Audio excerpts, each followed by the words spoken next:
திட்டின காரணமே நீ திட்டின அந்த ஸ்டூலு தண்ணிங்கவே அதை அதுதான் முக்கியம். தேவனுடைய நாமம் மகிமைப்படுவதாக. மகிழ்ச்சியான இந்த மாலை வேளையில் கர்த்தருடைய வார்த்தையை பகிர்ந்து கொள்வதற்காக தேவன் தந்த நல்ல தயவுக்காக தேவனை நன்றியோடு நான் ஸ்தோத்தரிக்கிறேன். புல் உதிர்ந்து பூ மலர்ந்தாலும் கர்த்தருடைய வசனமோ என்றென்றும் நிலைத்திருக்கும். இதைத்தான் ஏசாயா 40ஆம் அதிகாரத்தில் முதல் 11 வசனங்களில் வாசிக்க கேட்டோம். வசனமோ என்றென்றும் நிலைத்திருக்கும். சற்று நான் யோசிக்கத்தான் துவங்கினேன். என்ன பிரசங்கம் நான் செய்ய வேண்டும்,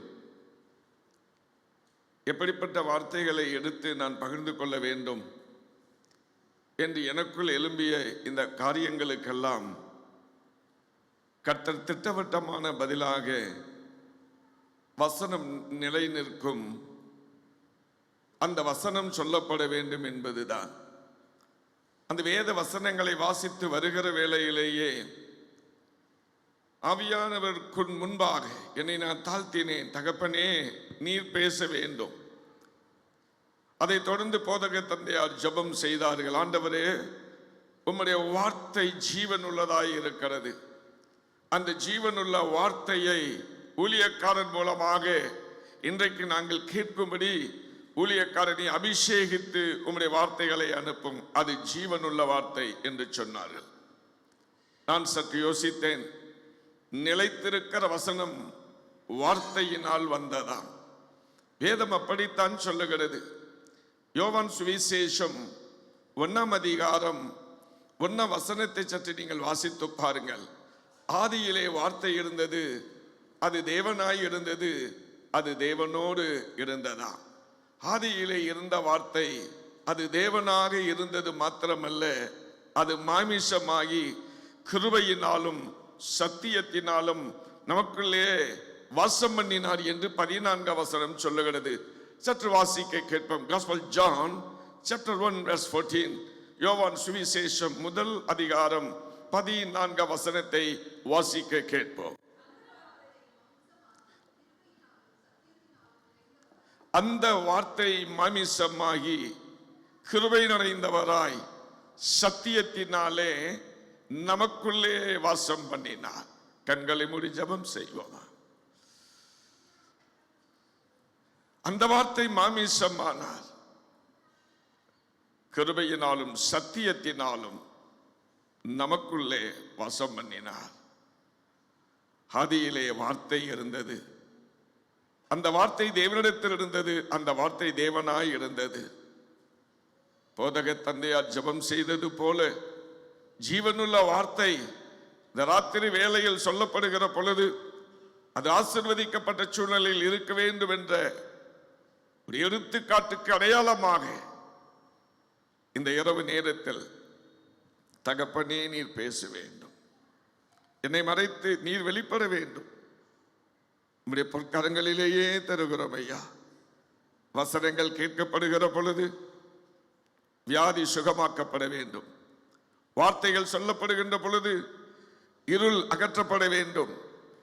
வார்த்தையின் மூலமாக பிரசங்கம் வந்து கொண்டிருக்கிற வேளையில் மார்பு வலி, செஸ்ட் பெயின் முற்றிலும் நீங்க வேண்டும். என்னென்ன பலகீனங்கள் சோர்வுகள் இருந்தாலும் அவைகளெல்லாம் ஒரு வார்த்தை சொல்லும் என்று 100க்கு அதிபதி கேட்டது போல அந்த ஒரு வார்த்தையை நாங்கள் இப்பொழுது சொல்ல விரும்புகிறோம். வெறுமையான பாத்திரம் வேறுத்து தள்ளாமலே நிரம்பி வழியும் பாத்திரமாய் விளங்க செய்யுமே. வேதத்தில் காணும் பாத்திரம் எல்லாம் இயேசுவை போற்றிடுதே. என்னையும் அவ்வித பாத்திரமா பனைந்து கொள்ளுமே.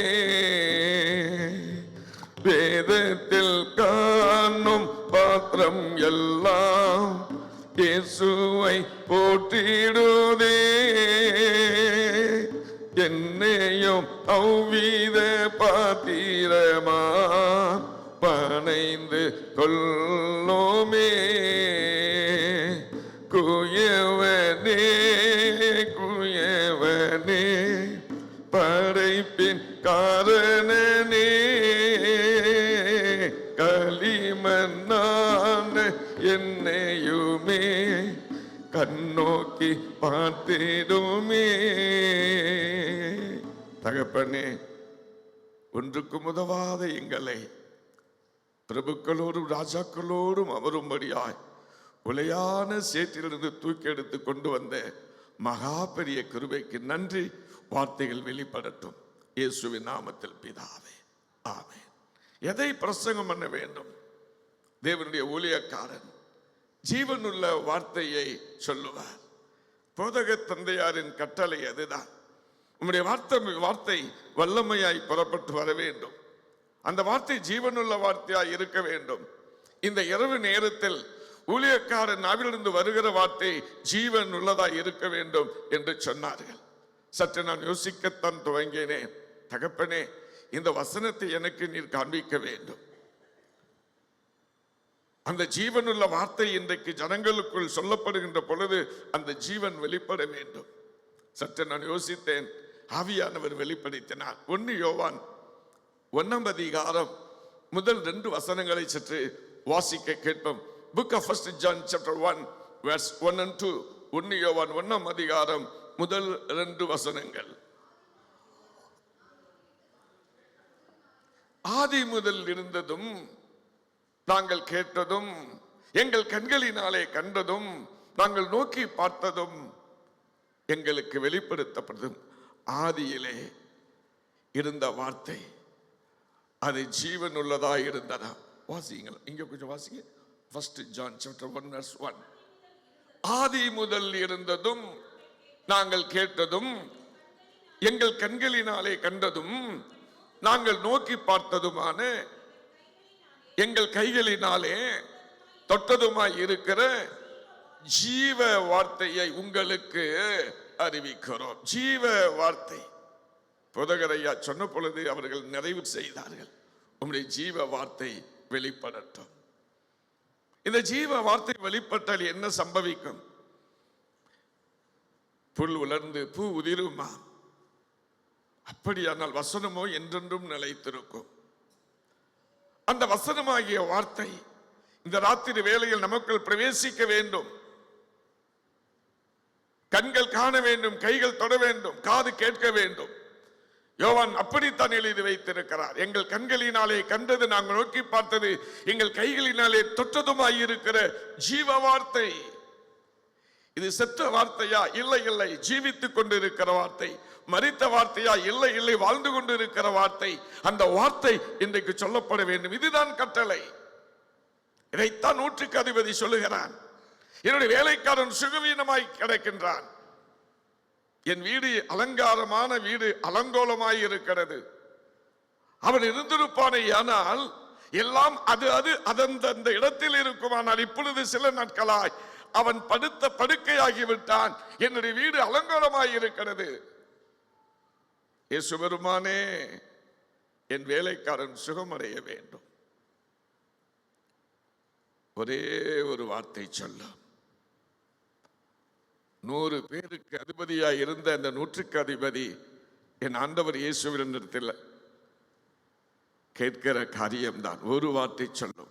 வாசித்து பாருங்கள். மத்தேயு சுவிசேஷம் 8 அதிகாரம் 8 வசனத்தை சற்று வாசிக்க கேளுங்கள்.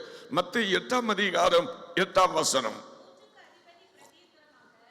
100க்கு அதிபதி பிரதியுத்தரமாக, ஆண்டவரே, நீர் என் வீட்டுக்குள் பிரவேசிப்பதற்கு நான் பாத்திரமா அல்ல. ஒரு வார்த்தை சொல்லும், அப்பொழுது என் வேலைக்காரன் சொஸ்தமாவான். ஒரு வார்த்தை.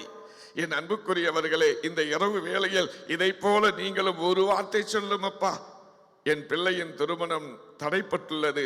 ஒரு வார்த்தை சொல்லும், தடை நீங்கட்டும். என் மருமகள் திருமணமாகி வந்து 3 ஆண்டுகள் ஆகிறது. இன்னும் அவள் கர்ப்பவதி ஆகவில்லை. இந்த ராத்திரி வேளையில் ஒரு வார்த்தை சொல்லும், என் மருமகள் கர்ப்பவதியாக மாற்றப்படட்டும். என் பிள்ளை 2 முறை எழுதியும் அரியர்ஸ் கிடக்கின்றது.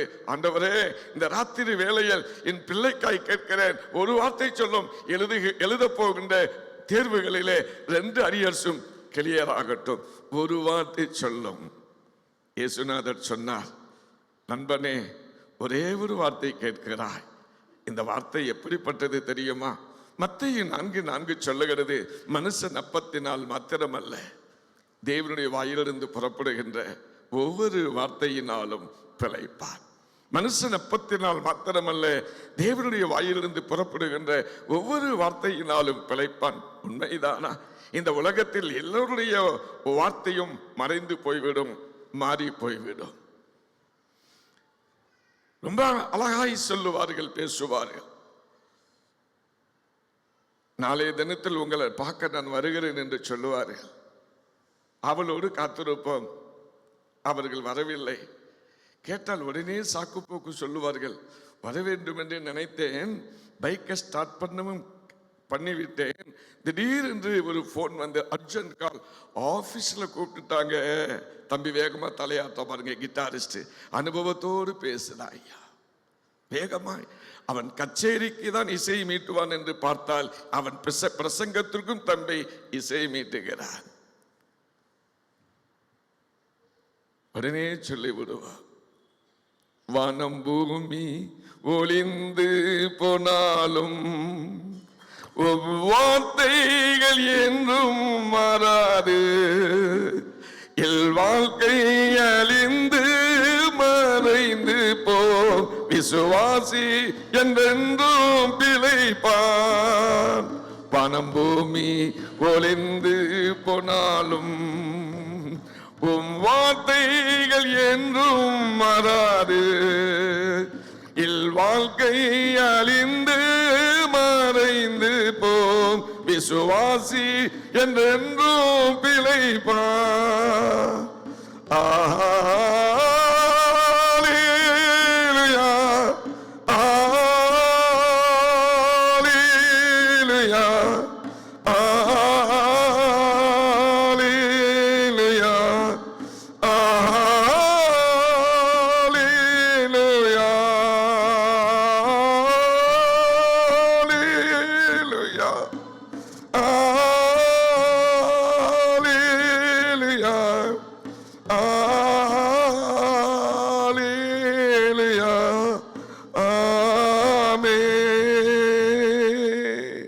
சர்வ சிருஷ்டிக்கும் எஜமான நீரே, சர்வ சிருஷ்டியை காப்பவர் நீரே, எங்கள் இதயத்தில் உம்மை போற்றுகின்றோம், என்றென்றும் பணிந்து தொழுவோம்.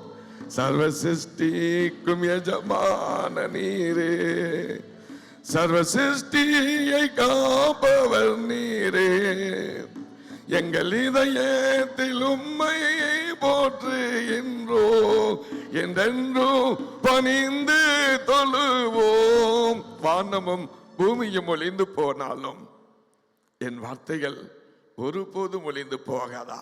என் அன்புக்குரியவர்களே, எத்தனை மனிதர்களுடைய வார்த்தைகளை கேட்டு சோர்ந்து போய் வந்திருக்கிறோம். எத்தனை பேருடைய வார்த்தைகளை கேட்டு கஷ்டம் அடைந்திருக்கிறோம், நஷ்டம் அடைந்திருக்கிறோம். ஆனால் வேதம் சொல்லுகிறது, வானமும் பூமியும் ஒளிந்து போனாலும் என்னுடைய வார்த்தைகள் ஒருபோதும் ஒளிந்து போவதில்லை. உண்மைதானா? மார்க்கு சுவிசேஷம் 13ஆம் அதிகாரம் 31ஆம் வசனம் அப்படித்தான் சொல்லுகிறது. Gospel Mark chapter 13 verse 31, mark 13:31 அப்படித்தான் சொல்லுகிறது. வானமும் பூமியும் ஒளிந்து போனாலும் என் வார்த்தைகள் ஒருபோதும் ஒளிந்து போவதில்லை. யோசித்தேன், என்ன பிரசங்கம்! ஜீவனுள்ள வார்த்தையை ஊழியக்காரன் சொல்லுவார். போதக தந்தையர் அதைத்தான் சொல்லி என்னை அழைத்தார் இந்த இடத்தில். இப்பொழுது நான் சற்று யோசித்தேன், எதற்காக இந்த வார்த்தையை சொல்லி இந்த பிரசங்க பீடத்திற்கு நான் அழைக்கப்பட்டேன்? ஏன் இந்த வார்த்தையை சொல்லி போதக தந்தையார் என்னை இங்கு அனுப்பினார் என்று நான் யோசித்தேன். ஆதி அப்போஸ்தலர் காலங்களில் இது தான் நடந்ததா? பிரசங்கத்திற்கு போகும் பொழுது பேதுருவுக்கு கொடுக்கப்பட்ட கட்டளை அதுதான். Book of Acts chapter 5 verse 20. அப்போஸ்தல நடபடிகளின் புஸ்தகம் 5ஆம் அதிகாரம் 20ஆம் வசனத்தை சற்று வாசிக்க கேளுங்கள். நீங்கள் போய் தேவாலயத்திலே நின்று இந்த ஜீவ வார்த்தைகள் எல்லாவற்றையும் ஜனங்களுக்கு சொல்லுங்கள். நீங்கள் போய் தேவாலயத்திலே நின்று இந்த ஜீவ வார்த்தைகள் எல்லாம் ஜனங்களுக்கு சொல்ல வேண்டும். ஜீவ வார்த்தை, இட் இஸ் லிவிங் வேர்ட்ஸ். ஜீவ வார்த்தை.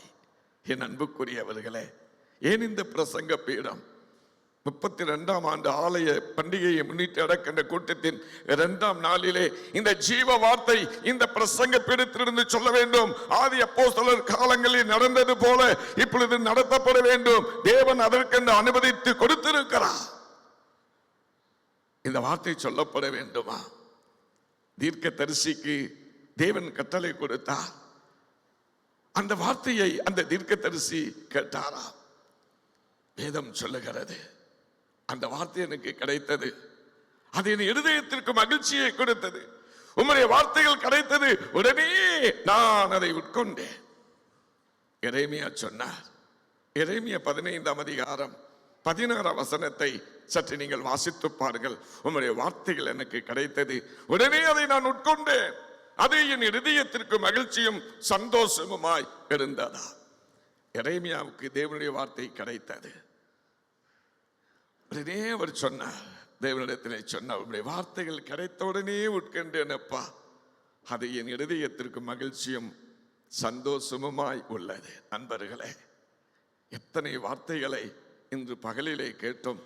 பொய்யான வார்த்தைகளை கேட்டோம், நம்மை பரவசப்படுத்தின வார்த்தைகளை கேட்டோம், நமக்கு ஐஸ் வைத்த வார்த்தைகளை கேட்டோம், நம்மை தாஜா பண்ணின வார்த்தைகளை கேட்டோம், நம்மை பூசி மூழ்கின வார்த்தையையும் கேட்டோம், உள்ளத்திலே புறமை கொண்டு முகத்திலே சிரிப்போடு சொன்ன மக்களின் வார்த்தையையும் இந்த பகலிலே கேட்டோம். ஆனால் வேதம் சொல்லுகிறது, எரேமியா சொன்னார், வார்த்தைகள் கிடைத்ததையா, உடனே அதை நான் உட்கொண்டேன், அது என் இருதயத்திற்கு மகிழ்ச்சியும் சந்தோஷமுமாய் உள்ளதா.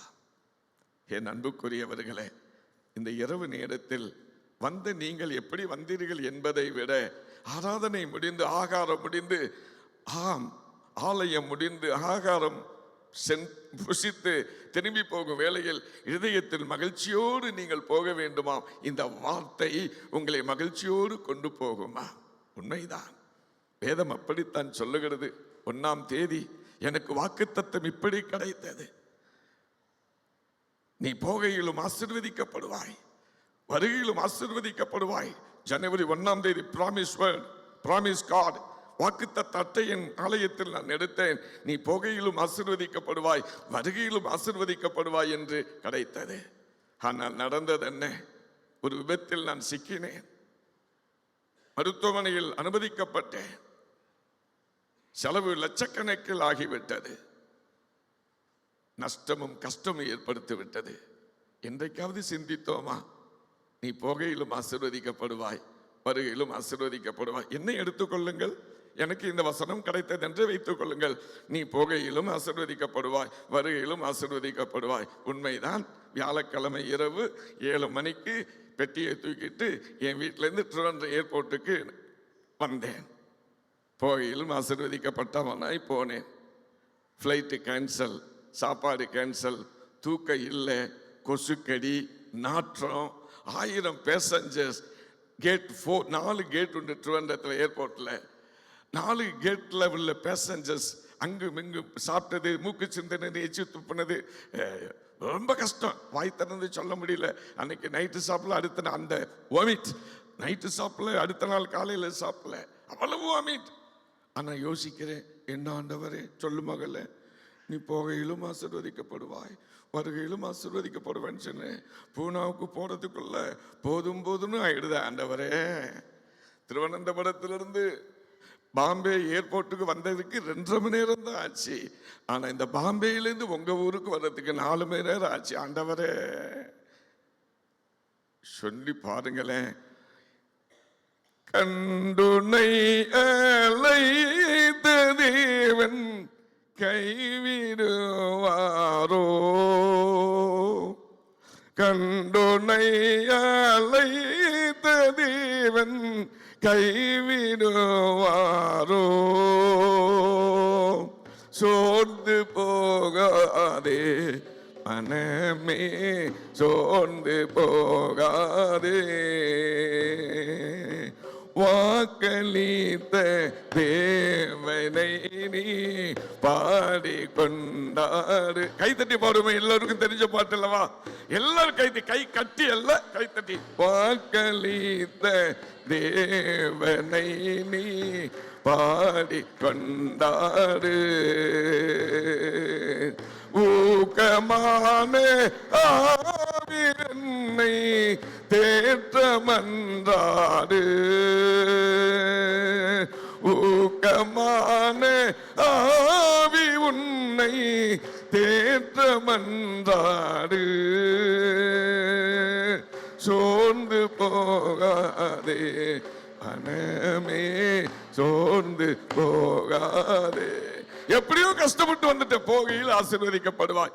ஆசீர்வாதமா வந்து சேர்ந்துட்டேன், திருப்பி நாம் போகணும். இண்டிகோ டிக்கெட்ல நாளை இரவு எனக்கு புனே ஸ்டேஷன் ஏர்போர்ட்ல 12 மணிக்கு என்னுடைய ஃப்ளைட். நாளைக்கு இன்னைக்கு ஒரு அனௌன்ஸ்மெண்ட் தந்தி டிவியை பார்த்துட்டு தான் இங்க வந்தேன். நாளைய தினத்திலும் 200 ஃப்ளைட் கேன்சல். நீங்கள் விமான நிலையத்திற்கு வர வேண்டாம், நீங்கள் இருக்கின்ற இடத்திலேயே டிக்கெட் பணம் உங்களுக்கு ரீஃபண்ட் ஆகி வரும். அனௌன்ஸ்மெண்ட். ஆண்டவரே, எனக்கு 1ஆம் தேதி கிடைச்ச வாக்கு தத்துவம், போகையிலும் ஆசீர்வதிக்கப்படுவாய், வருகையிலும் ஆசீர்வதிக்கப்படுவாய்னு சொன்னிய ஆண்டவரே. நான் பிரதர் கிறிஸ்டபருக்கு ஃபோன் பண்ணேன். காலையிலேயே பிரதர் பிராங்க்லினுக்கு ஃபோன் பண்ணி 8 மணிக்கு ஃபோன் பண்ணி, பிரதர் செக்ரட்டரிட்ட சொல்லி எப்படியாவது எனக்கு டிக்கெட் போட ஏற்பாடு பண்ணுங்க. அவரு உடனே கேட்டார், உங்களுடைய ஆதார் ஐடி கொடுங்க.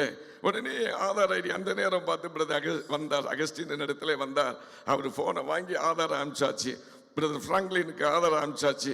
மதியானம் இன்னைக்கு கிறிஸ்டபர் பிரதர் வீட்டில் தான் எனக்கு லஞ்சுக்கு போன உடனே சொன்னேன், டிக்கெட் போட்டுட்டீங்களா? இதே மாதிரி தான் கேட்டேன். தம்பி யோசிக்கிறான், ஏயா இவ்வளவு இலக்காரமா கேட்கிற? என் நிலைமை ஒன்ன மாதிரி தேவதாஸ் மாதிரி தாடி வச்ச நிலைமையாச்சுடா தம்பி.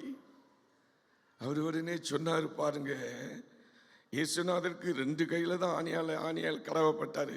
எனக்கு 36 ஆணிய கடவுன மாதிரி சொன்னார். பிரதர் டிக்கெட்டு கேட்டேன், ஃபாஸ்டர் நீங்களும் தெரிஞ்சுங்க ஐயா, 74,000 சொன்னதுனால டிக்கெட்டை புக் பண்ணல.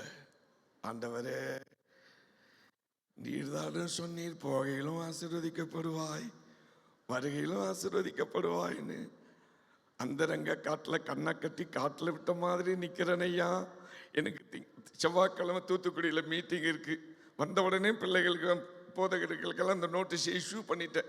நல்ல வேலை தப்பிச்சுக்கிட்டேன். அடுத்த நாள் ப்ரோக்ராம் இருக்குன்னு சொன்னதுக்கு இப்போ வரைக்கும் டிக்கெட் எனக்கு சொல்லிடி மகளே, டிக்கெட் எனக்கு. இந்த தங்கச்சி யோசிக்கிறா, நேற்று எங்களை பரியாசம் பண்ணினில, உனக்கு இதுவும் வேணும் சொல்லிடி மகளே, இதுவும் வேணும். ஆமாவாய் பர்த்தாவே கர்த்தாவே. நான் ஏன் சொல்லுகிறேன், இந்த வசனம் எனக்கு 1ஆம் தேதி கற்பனையில், ஜனவரி 1ஆம் தேதி ப்ராமிசஸ் வாக்குத்தத்த வசனம் கிடைத்தது. அட்டையில் வைத்துக் கொண்டேன், தினந்தோறும் அதை எடுத்து வாசிக்கிறேன். போகையிலும் ஆசீர்வதிக்கப்படுவாய், வருகையிலும் ஆண்டவரே பெருமிச்சு விட்டேன். ஆண்டவர் சொன்னார், வாசியம்மா. எசேக்கியேல் சாப்டர் 12 verse 28. எசேக்கியேல் 12ஆம் அதிகாரம் 28 வசனத்தை வாசிக்க கேளுங்கள். எசேக்கியேல் 12ஆம் அதிகாரம் 28ஆம் வசனம். ஆகையால் என் வார்த்தைகள் ஒன்றாகிலும் இனி தாமதிப்பதில்லை என்று கர்த்தர் சொல்லுகிறார். நான் சொன்ன வார்த்தைகள் நிறைவேறும் என்று கர்த்தராகிய ஆண்டவர் சொல்லுகிறார். அது தாமதிப்பதில்லை. Don't delay. வாக்குத்தத்தம் பெற்றவர்களை வந்திருக்கிறீர்களோ, வாக்குத்தத்த அட்டை பிராமிஸ் கார்டை பைபிளில் வைத்து கை வைத்து தினந்தோறும் பார்த்து ஜெபித்துக் கொண்டிருக்கிறீர்களோ, வாக்குத்தத்தம் எல்லாம் கிறிஸ்து இயேசுவுக்குள் ஆமென்றும் ஆமென் என்றும் இருக்கிறது என்று 2 கொரிந்தியர் 1:20 சொன்னது போல வாக்குத்தத்தங்கள் ஆமென்றும் ஆமென் என்றும் இருக்கிறது. ஆண்டவரே, நான் என்ன செய்வேன்? திகைத்துக் கொண்டிருக்கிறீர்களோ, இந்த வார்த்தை உங்களை தேற்றும். இந்த வார்த்தை உங்களை ஆசீர்வதிக்கும். இந்த வார்த்தை உங்களை வழிநடத்தும். இந்த வார்த்தை உங்களை பாதுகாக்கும். உங்களை பாதுகாக்கும். எரேமியா சொன்ன வார்த்தையை சாப்பிட்டுட்டேன். ஒரு ஸ்டெப் மேல போனா ஒரு ஜென்டில்மேன், ஐயா எரேமியா சாப்பிட்டுட்டாரியா, ஆனா இந்த வார்த்தையை நான் சாப்பிடல, தேக்கி வைத்திருக்கிறேன். அதை நான் சாப்பிடவில்லை, தேக்கி வைத்திருக்கிறேன். Book of Job chapter 23 verse 12. யோபு 23ஆம் அதிகாரம் 12ஆம் வசனத்தை சற்று வாசிக்க கேளுங்கள். Job 23 chapter verse 12, 23ஆம் அதிகாரம் 12ஆம் வசனம். அவர் உதடுகளின் கற்பனைகளை விட்டு நான் பின்வாங்குவதில்லை, அவருடைய வாயின் வார்த்தைகளை எனக்கு வேண்டிய ஆகாரத்தை பார்க்கலும் அதிகமாய் காத்துக்கொண்டேன். எனக்கு வேண்டிய ஆகாரத்தை பார்க்கலும் அதிகமாய் காத்துக்கொண்டேன். அவருடைய வாயின் வார்த்தை எனக்கு கிடைத்ததையா, அந்த வாயின் வார்த்தையை நான் மென்று முழுங்கி தின்று விடவில்லை. எனக்கு வேண்டிய ஆகாரத்தை பார்க்கலும் அதிகமாய் காத்துக்கொண்டேன். இது ஜீவ வார்த்தை. தேவாலயத்திலே நின்று ஜனங்கள் எல்லோருக்கும் இந்த ஜீவ வார்த்தையை சொல்லுங்கள். போதக தந்தையார் ஜெபிக்கும் பொழுது நான் உணர்த்தப்பட்டது அப்படித்தான். ஜீவ வார்த்தை இன்றைக்கு சொல்ல வேண்டும். அந்த ஜீவ வார்த்தை இன்றைக்கு நம்மை உயிர்ப்பிக்க வேண்டும். அவருடைய பிரார்த்தனை அதுதான், பிரேயர் அதுதான், ரிக்வெஸ்ட் அதுதான், ஆர்டர் கட்டளை அதுதான். யோசித்தேன், ஒரு நிமிடம் யோசித்தேன். ஐயரே, இந்த வார்த்தையை எனக்கு காண்பிக்கும், இந்த பிரசங்கத்தை எனக்கு தாரும். நான் அல்ல, உம்மை சொல்ல வந்திருக்கிறேன். இந்த பிரசங்கத்தை எனக்கு தாரும்.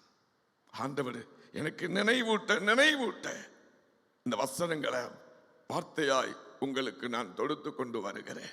ஒரு வார்த்தை, ஜீவனுள்ள வார்த்தை, மன்னாவாகின்ற வார்த்தை, திருப்திப்படுத்துகின்ற வார்த்தை, இருதயத்தை குதூகலிக்கின்ற வார்த்தை, தேக்கி வைக்க வேண்டிய வார்த்தை, கொண்டு செல்லுகின்ற வார்த்தை, நடத்துகின்ற வார்த்தை. இந்த வார்த்தை அவர் சொன்னார், ஜீவ வார்த்தை. உண்மைதானா மகளே? உங்கள் வேதம் அப்படித்தான் சொல்லுகிறது.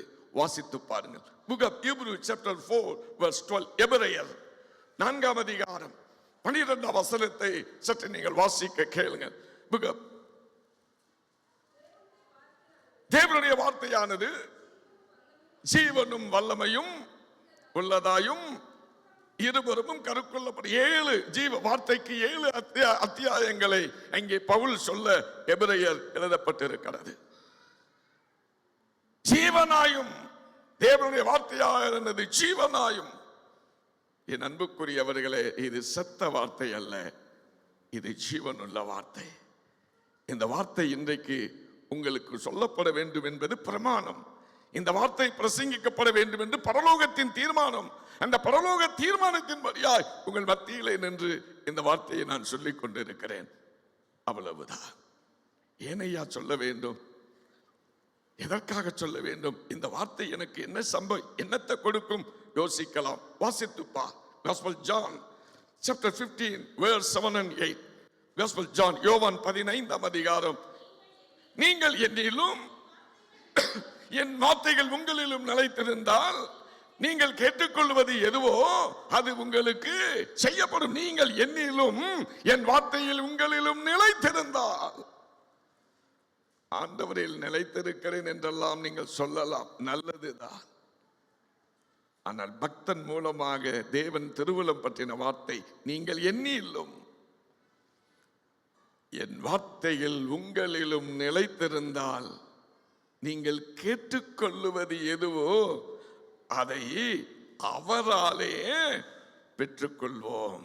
அதை அவராலே, எதை நீங்கள் கேட்பீர்களோ அதை அவராலே பெற்றுக்கொள்வீர்கள். எப்பொழுது? நீங்கள் என்னில் இருப்பது மாத்திரமல்ல, என் வார்த்தை உங்களிலும் இருக்க வேண்டும். இருக்கின்றதா? இந்த வார்த்தை உங்களில் இருக்கிறதா? இந்த வார்த்தை உங்களில் இருக்குமானால் நீங்கள் கேட்டுக்கொள்வது கிடைக்கும். உண்மைதானா? ஒரு 3 புருஷர்களை உங்கள் முன் வைத்து நான் கடந்து போக விரும்புகிறேன். ஒரு 3 புருஷர்களை உங்களோடு பகிர்ந்து கொள்ள விரும்புகிறேன். ஒரு மனிதன், வேத புஸ்தகத்தில் உள்ள ஒரு மனிதன், 3 சரித்திர சான்றுகளுக்கு சொந்தக்காரன். முதலிலே அவன் ஒரு முதலாளி, இரண்டாவது அவன் ஒரு தொழிலாளி, மூன்றாவது அவன் ஒரு வியாபாரி. முதலாளி, தொழிலாளி, வியாபாரி, மூன்று தன்மை கொண்ட ஒரே மனிதன். வேதத்தில் சொல்லப்பட்ட பக்தன். அவனுக்குள் ஒரு சோதனை வந்தது, வேதனை வந்தது, கஷ்டம் வந்தது, கவலை வந்தது. என்ன செய்வோம் என்று தெரியாது திகைத்து போன சூழ்நிலையில் தான் எம்பெருமான் இயேசு அவனை தேடி போனார். எனக்கு முன்பாக மூன்றாவது வரிசையில் அமர்ந்திருக்க ஒரு சகோதரியானவள் இப்படி வைத்த கையை எடுக்கவே இல்லை, இப்பொழுதும் அப்படியே வைத்துக் கொண்டிருக்கிறார். ஏன் சொல்லுகிறேன்? இவளை போலதான் அவனும் அங்கே இருந்தான், இந்த பெண்ணை போலதான் அவனும் அங்கே இருந்தான். இவள் பெஞ்சில் உட்கார்ந்து இருக்கிறான், அவள் போட்டிலே உட்கார்ந்து இருக்கிறான். அதுதான் வித்தியாசம். பெஞ்சும் போட்டு மரத்தால செய்யப்பட்டது. அல்லையா? சொல்லுங்களேன். இங்கே இவள் கன்னத்தில் கை வைத்து அமர்ந்திருக்கிறாள், அங்கே அவன் படகிலே இறங்கி கீழே இறங்கி மண்ணிலே கன்னத்தில் கை வைத்துக் கொண்டிருக்கிறான். மண்ணிலிருந்து வந்தவன் மண்ணிக்கு போக போகிறான் என்று சொல்லுவோம். இல்லை இல்லை, பிள்ளைகள் பாடினார்கள், காணாத கண் காணுகின்ற உலகத்தை தேடவில்லை, காணாத பரலோகம் காணுகின்றோம் என்று பிள்ளைகள் பாடினார்கள் அல்லவா? அதை போல காணாத உலகத்தை அல்ல, கண்டுகொண்ட கிறிஸ்துவை காண்பதற்கு அடையாளமாக அவன் வேதனையோடு இருந்தான். எம்பெருமான் இயேசு வந்தான், அந்த பெண்ணை போலவே அவனையும் பார்த்தார், கன்னத்தில் கை வைத்து, நண்பனே ஏன் முகம் சோர்ந்திருக்கிறது? என் பிள்ளைகள் பாடினார்களே, சோர்ந்து போகாதே என்றெல்லாம் பாடினார்களே சபையிலே, ஆனா நீ சோர்ந்து போன முகத்தோடு இருக்கிறாயே, என்ன காரியம்? ஐயா, நான் இந்த படகுக்கு சொந்தக்காரன், இந்த படகை இயக்கினேன், எனக்கு தோல் கொடுக்கும்படியா என்னுடைய அண்ணனும் என்னுடைய படகிலே வந்தான், நானும் என்னுடைய அண்ணனும் தான் இந்த தொழிலில் ஈடுபடுகின்றோம். நாங்கள் இருவருமாய் ஈடுபட்டோம் ஐயா, ஏதாயிலும் கிடைக்கும் என்று பார்த்தோம், ஒன்றுமே இல்லை ஐயா. இப்ப மீதிய பிள்ளைங்க சொல்லுவாங்க, டக்கு டக்குன்னு சொல்லுவாங்க, நீங்க பார்க்க போறீங்க. Who is the person? Come and tell me. பேதுரு. என் மகள் சொல்லிவிட்டால் பேதுரு என்று. ஆனால் என் செல்லமே, இந்த சம்பவம் சொல்லுகிற பொழுது இவன் பெயர் Simon. He is not Peter. அவன் பேதுரு என்று அழைக்கப்படவில்லை. இந்த சம்பவம் நடத்தப்படுகின்ற பொழுது அவன் பெயர் சீமோன், யோனாவின் மகனாகிய சீமோனே. அப்படித்தான் நம்ம அழைத்தார். உண்மைதானா? வேதம் சொல்லுகிறது. தொடர்ந்து வாசிக்க போகிறோம். சீமோன் சரியாக சொன்னார்கள், பீட்டர் பேதுரு என்று சொன்னார்கள். எஸ், என் மகளுக்காக என் பிரசங்கத்தின் வார்த்தையை சற்று மாற்றி சொல்லுகிறேன். பேதுரு வேதனையோடு உட்கார்ந்து இருக்கிறான், கன்னத்தில் கை வைத்துக் கொண்டு. அண்ணன் அந்திரையாய் வலையை அலசிக் கொண்டிருக்கிறான். தம்பி பேதுருவோ கன்னத்தில் கை வைத்து அமர்ந்திருக்கிறார். இயேசுநாதர் வந்தார், வித்தவுட் பர்மிஷன், அனுமதியே கேட்கல. வந்தார், படகுல போய் உட்கார்ந்துட்டார், அவ்வளவுதான். முகம் வாடி போயிருக்கு. What happen? என்னப்பா ஏன் முகம் வாடி போயிருக்கு? அப்பத்தான் அவன் சொன்னான், ஏசாயரே, ரொம்ப முயற்சி பண்ணணும், வாழ்க்கையில் முன்னேறுவதற்கு என்னென்னமோ முயற்சி பண்ணணும், சுயபலத்தை கொடுத்தோம், ரிசல்ட் பூஜ்யம். இரவு முழுவதும் பிரயாசப்பட்டோம் ஐயா. பைபிள் வசனத்துக்கு வருகிறேன். இரவு முழுவதும் பிரயாசப்பட்டோம், ஒரு மீன் அகப்படவில்லை, ஒரு மீன் அகப்படவில்லை. இரவு முழுவதும் நைட் டியூட்டி, ஒன்றும் அகப்படவில்லை. இயேசு சொன்னார், உன் படகை சற்று ஆழத்தில் தள்ளிக்கொண்டு போடு. உடனே அவன் பதில் சொன்னான். அவர் சொன்ன வார்த்தையை அப்படியே கீழ்ப்படிந்தான். வாசின் Gospel Luke chapter 5 verse 5. லூக்கா 5ஆம் அதிகாரம் 5ஆம் வசனத்தை வாசிக்க கேளுங்கள். லூக்கா 5:5. அதற்கு சீமோன், ஐயரே, இரவு முழுவதும் நாங்கள் பிரயாசப்பட்டும் ஒன்றும் அகப்படவில்லை, ஆயிலும் உம்முடைய வார்த்தையின்படியே வலையை போடுகிறேன் என்றான். உம்முடைய வார்த்தையின்படியே வலையை போடுகிறேன். தம்பி, ஒரு ஆம்பளை சிங்கம் வசனத்தை வாசித்தது எனக்கு அவ்வளவு சந்தோஷம். இந்த ஆராதனை முடிவிலே உங்களுக்கு ஒரு பரிசு உண்டு. நீங்கள் சந்தோஷமாய் பெற்றுக்கொள்ள பட்சமாய் உங்களை நினைவூட்டுகிறேன். ஐயரை இரவு முழுவதும் பிரயாசப்பட்டு ஒன்றும் அகப்படவில்லை. ஆகிலும் சொல்லு மகளே, இங்க பாரு மகளே, என்ன பாரு சொல்லும். ஆகிலும் அவ்வளவுதானமா கேட்டேன். ஏம்மா இப்படி இருக்கீங்க? ஆகிலும் உம்முடைய வார்த்தையின்படியே வலையை போட்டேன். இதான் சப்ஜெக்ட். Point number 1. வார்த்தைக்கு கீழ்ப்படிந்த சீமோன், அலைஸ் பீட்டர், பேதுரு. சீமோன் என்று அர்த்தம் கொள்ளுகிற பேதுரு, மகளுக்காக நான் சொல்ல விரும்புகிறேன். சீமோன் என்று அர்த்தம் கொள்ளுகிற அழைக்கப்பட்ட பேதுரு. 3 தன்மை. படகுக்கு முதலாளி, வலையை வீசும் பொழுது அவன் ஒரு தொழிலாளி. கிடைத்த மீன்களை வீதிகளே கொண்டு விற்கிறான் அல்லவா? வியாபாரி ஒரு மனிதன் தான். முதலாளியாயிருக்கிறான், வியாபாரியாயிருக்கிறான், தொழிலாளியாயிருக்கிறான். இப்பொழுதும் அவன் கன்னத்தில் கை வைத்த வேதனையோடு இருக்கிறான். ஏசாயா சொன்னார், உன் படகை சற்று ஆழத்தில் தள்ளிக்கொண்டு போடு. நாம இருந்தா சொல்லியிருப்போம், ஐயா நாங்க மீனவ குடும்பத்தில் பிறந்தவன் ஐயா, எந்த காற்று வீசினா என்ன மீனி எங்க கிடைக்கும், ஆழம் எவ்வளவு என்னன்னு எங்களுக்கு தெரியும். நம்ம 4 எழுத்து படிச்சுட்டோம். இங்கிலீஷ் பேசணும்ல. After all you are a carpenter. English பேசணுமே வேண்டாமா? படிச்சுட்டோம்ல. ஆமா, நான் பெத்த பாவி மவளை. ஆமா, after all you are a carpenter. நீ ஒரு தச்சன். உனக்கு என்னையா தெரியும்? மரம், உளி, சுத்தியல், ஆணி, இதான் தெரியும். மரத்தை தராதரம் பார்க்க முடியும், சுத்தியலை எடுத்து ஆணி அடித்து பலகையை உண்டாக்க முடியும். After all you are a carpenter. நீ தச்சன் அல்லவா? நான் ஃபிஷர்மேன் ஃபேமிலி. நான் பூர்வீகமே தாத்தா பாட்டன் எல்லாம் மீன் தொழிலை இருந்தவன். நான் ஃபிஷர்மேன் மீனவ குடும்பத்தை பிறந்தவன். நாசரேத்தூரில் வளர்ந்து வந்த நீர் பெத்லகேமிலே பிறந்திருந்தாலும் நாசரேத்தூரிலே வளர்ந்து வந்த நீ என்னிடத்தில் சொல்லுகிறாயா என்று அடி ஒன்று விழாதபடிக்கு கடிந்து கொண்டு அனுப்பியிருப்போம். சீமோன் என்று சொல்லப்படுகிற பேதுரு சொன்னான், ஐயரே இரவு முழுவதும் பிரயாசப்பட்டும் ஒன்றும் அகப்படவில்லை. ஆகிலும் உம்முடைய வார்த்தையின்படி வலையை போடுகிறேன். வார்த்தைக்கு கீழ்ப்படிந்தான். அதே படகு, அதே வலை, அதே அண்ணன் அந்திரேயா கடலுக்குள் போகிறது. அதே எல்லை ஏரியாவும் அதே ஏரியா தான். இரவு முழுவதும் பிரயாசப்பட்டு ஒன்றும் இல்லாத அதே ஏரியாவிலே இப்பொழுது படகு போகிறது.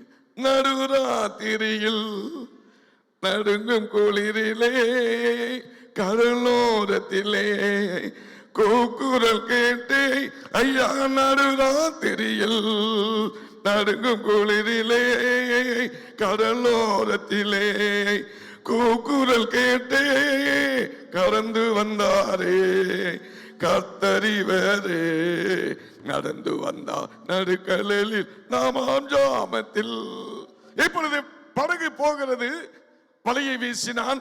அதே வலை, அதே ஏரியா, அதே போட். வலையை வீசினான், இழுக்க முடியல. இழுத்து பார்த்தா, சொல்லுமா, இழுத்து பார்த்தா இழுக்க முடியல. கரையில் ஓரத்திலே 2 பேர் நின்று கொண்டிருந்தார்கள்.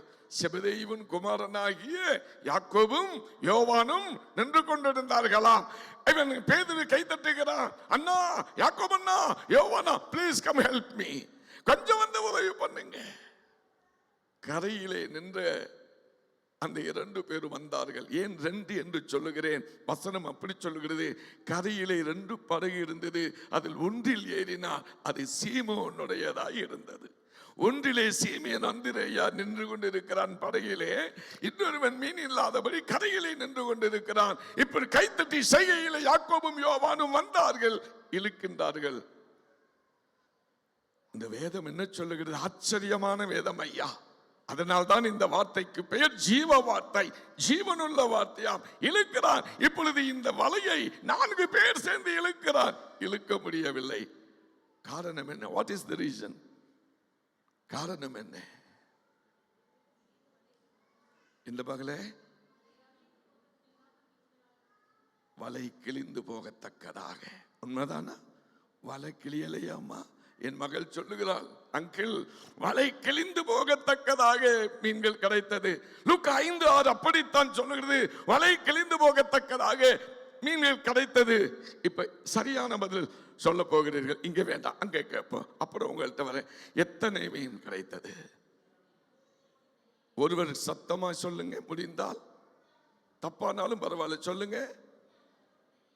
யார் சொன்ன 153 வாங்க பிரைஸ் வாங்கணும்? நில்லுமா. Answer is wrong, fail. பச்சை நோட்டை பார்த்த உடனே கருப்பலகி எலும்பி நின்னுட்டா. எனக்கு இப்ப அந்த அம்மாவை பாட சொன்னா பாடுவா. என்னை ஏன் ஆனந்தம், என்னை ஏன் ஆனந்தம் சொல்லக்கூடாதோ, மன்னன் கிறிஸ்து என் பாவத்தை எல்லாம் மன்னித்து. இல்லை, இந்த 153 சொல்றாங்க. உண்மைதானா? சொல்லுங்க பிள்ளைங்க, இப்ப நீங்க சொல்லுங்கடா, உண்மைதானா மகளே? 153 சொன்ன பாவை மவளே, நுழலும் தன் வாயால் கெடுமா. சும்மா இருந்த இங்க என்ன பாடி? நான் பெத்த ராசாத்தி சும்மா இருந்த சங்க ஊதி கெடுத்தானா ஆண்டியா. 153 மீன் எப்ப கிடைத்தது? கிடைத்தது உண்மை. எப்பொழுது? இயேசு உயிர்த்தெழுந்தார் அல்லவா? உயிர்த்தெழுந்த அந்த ஞாயிற்றுக்கிழமை கடற்கரை ஓரமாய் வருகிற பொழுது சீசர்கள் பசியோடு இருக்கிறார்களாம். கரியடுப்பு போடப்பட்டு மீன் சுடப்பட்டு இருக்கிறது. இப்பொழுது பேதுருவை பார்த்து சொன்னார், வலைய போடு. வாசடி மகளே, திரு திருன்னு முழிக்கிறவன்ட்டு பதில் கேட்கணும். யோவான் 21 அதிகாரம் வாசிங்கப்பா. John chapter 21 verse 11. John chapter 21 verse 11. சீமோன் பேதுரு படகில் ஏறி 153 பெரிய மீன்களால் 153 மீன் எப்ப கிடைச்சது? சீமோன் மாத்திரம் வலையை வீசினான். இயேசுநாதர் உயிர்த்தெழுந்த ஈஸ்டர் அன்னைக்கு ஞாயிற்றுக்கிழமை கிடைச்சது. நான் வாழ்ந்த கிறிஸ்துவை சொன்னா என் சகோதரி செத்த கிறிஸ்துவை சொல்லுகிறார். வலை கிளியத்தக்கதாக மீன்கள் கிடைத்தது. சரியா பதில் சொல்லுங்கப்பா, நீங்களே சொல்லு. அப்புறம் மிகுதியான மீன்கள், திரளான மீன்கள். உங்க சாய்ஸ் முடிஞ்சிருச்சு. வேற யாராயிலும் இங்க சொல்லிட்டாங்க, அதை சொல்லிடாதீங்க. மிகுதியான மீன்கள், திரளான மீன்கள், வேற ஏதாவது? என்னப்பா? அதான் இப்ப சொல்லிட்டேனே, பாவி மவளை, பாவி மவளை. இந்த பச்சை நோட்டுன்னு சொன்னதுனால தப்பு தப்பா வார்த்தைகளை கொட்டுறாங்க. பெரிய மீனும் இல்லை, 153 இல்லை. ஆனால் நீங்கள் சொல்லுவீர்கள் என்று எதிர்பார்த்தேன். எனக்கு 50 ரூபாய் மிச்சப்படுத்தின உங்களை கர்த்தர் 16 பெற்று பெருவாலும் வாழ வாழ்த்துகிறார். 2 படகுகளும் அமிழத்தக்கதாக. அதுதான் வாசிடி மகளே, 7ஆம் வசனம் வாசிங்க. லூக்கா 5:7 வாசிமா. அப்பொழுது மற்ற படகில் இருந்த கூட்டாளிகள் வந்து உதவி செய்யும்படி செய்கை காட்டினார்கள். அவர்கள் வந்து 2 படகுகளும் அமிழத்தக்கதாக. ஒரு அல்லேலூயா சொல்லுங்களே. வருமானம் இல்லாம இல்ல, சம்பளம் வருது, சிலருக்கு கிம்பளமும் வருது, போனஸும் வருது, ஓட்டி ஓவர் டைமும் வருது. ஆனாலும் வர்ற பணமெல்லாம் எந்த பையில போடுது? என்ன பையுமா? கழுத்துல 10 பவுன் செயினை போட்டுக்கிட்டு இந்த பாதகத்தி சொல்ற வார்த்தை, பாவி மவளை, பாவி மவளை. பத்தல் பையில போட்ட பொழுதே 10 பவுன் செயின் கழுத்துல கிடக்குதுன்னு சொன்னா, பொத்தல் இல்லாத பையில இருந்தா சின்ன ஜெயலலிதா இருப்பா. போகட்டும். 2 படகுகளும் அமிழத்தக்கதாக. அன்புக்குரியவர்கள் சொல்லுவதற்கு காரணம், கிழிந்து போன வாழ்க்கை அல்ல, அமிழ்ந்து போன வாழ்க்கை அல்ல. கை தட்டி அல்ல சொல்லுங்க. கிழிந்து போன வாழ்க்கை அல்ல, அமிழ்ந்து போன வாழ்க்கை அல்ல. இந்த வார்த்தை கிழிந்து போகாத, அமிழ்ந்து போகாத, நிரப்பி கொடுக்கின்ற வார்த்தை. அல்லேலூயா. அவர் உங்கள் குறைவை எல்லாம் கிறிஸ்து இயேசுவுக்குள் மகிமையிலே நிறைவாக்குவார் என்று பிலிப்பியர் 4ஆம் அதிகாரம் 19ஆம் வசனம் சொல்லுகிறது. Book of Philippians chapter 4 verse 19. பிலிப்பியர் 4ஆம் அதிகாரம் 19ஆம் வசனம். கிறிஸ்து இயேசுவுக்குள் மகிமையிலே உங்கள் குறைவை எல்லாம் நிறைவாக்குவார். என் தேவன் தம்முடைய மகிமையின் ஐஸ்வர்யத்தின்படி உங்கள் குறைவுகளை எல்லாம். பக்கம் 274. மத்தையும் திறந்து பார்த்துட்டோம், கிடைக்கல. வெளிப்படுத்தலையும் பார்த்துட்டோம், கிடைக்கல. எச்ச தொட்டு பைபிளை நக்கியும் பார்த்துட்டோம், கிடைக்கல. பிலிப்பியருக்கு எனக்கு ரொம்ப தூரம், அது எங்க இருக்குன்னு தெரியல. இப்ப சில பேர் என்ன பார்க்கவே மாட்டாங்க. ஏறு கேள்வி நம்ம மேல விழுந்துடுமோ? இத்தனை பேர் மத்தியில ஜெகஜோதியா பாட்டு பாடிட்டு இருந்து வந்தேனே, தங்கத்தை தேடவில்லை, வெள்ளியை தேடவில்லை. ஏ பாவி மக்களா, பாவி மக்களா! என் தேவன் தம்முடைய மகிமையின் ஐஸ்வர்யத்தினாலே உங்கள் குறைவைகளாம் நிறைவாக்குவார். காரணம் என்ன? ஏயா இரவு மீன் கிடைச்சல, காலையில கிடைச்சிச்சு. தமிழையே கேட்கிறேன், அண்ணாச்சி சொல்லுங்களேன். இரவு முழுவதும் பிரயாசப்பட்டேன், ஒரு நெத்திலி மீன் கூட கிடைக்கல. இது கன்னியாகுமரிக்காரவங்களை பிரியப்படுத்த, ஐயர்வாலை பிரியப்படுத்த, பேரின்பப்படுத்துக்காரு. நெத்திலி மீன் மரிச்சினி கலங்கினா ரொம்ப இஷ்டம் அவங்களுக்கு. அந்த பாருங்க, மறந்து போனதெல்லாம் எதுக்கியா நினைவுபடுத்துற? நாங்களே அதெல்லாம் மறந்து போய் தானே, ஒப்பு கொடுத்து தானே இந்த பட்டணத்திற்கு வந்திருக்கிறோம். கர்த்தாவே, கர்த்தாவே, ஒரு மீன் கிடைக்கல. ஆனா நல்லா கவனிங்க, இரவிலே பிரயாசப்பட்ட பொழுது ஒரு நெத்திலி மீன், சாலை மீன் கூட கிடைக்கலையே. அப்படி எங்க பெரிய மீன் கிடைக்கும். ஆனால் ஏன் கிடைக்கல? ஏன் கிடைச்சிச்சு சொல்லுமா? ஏன் மகளை கிடைக்கல?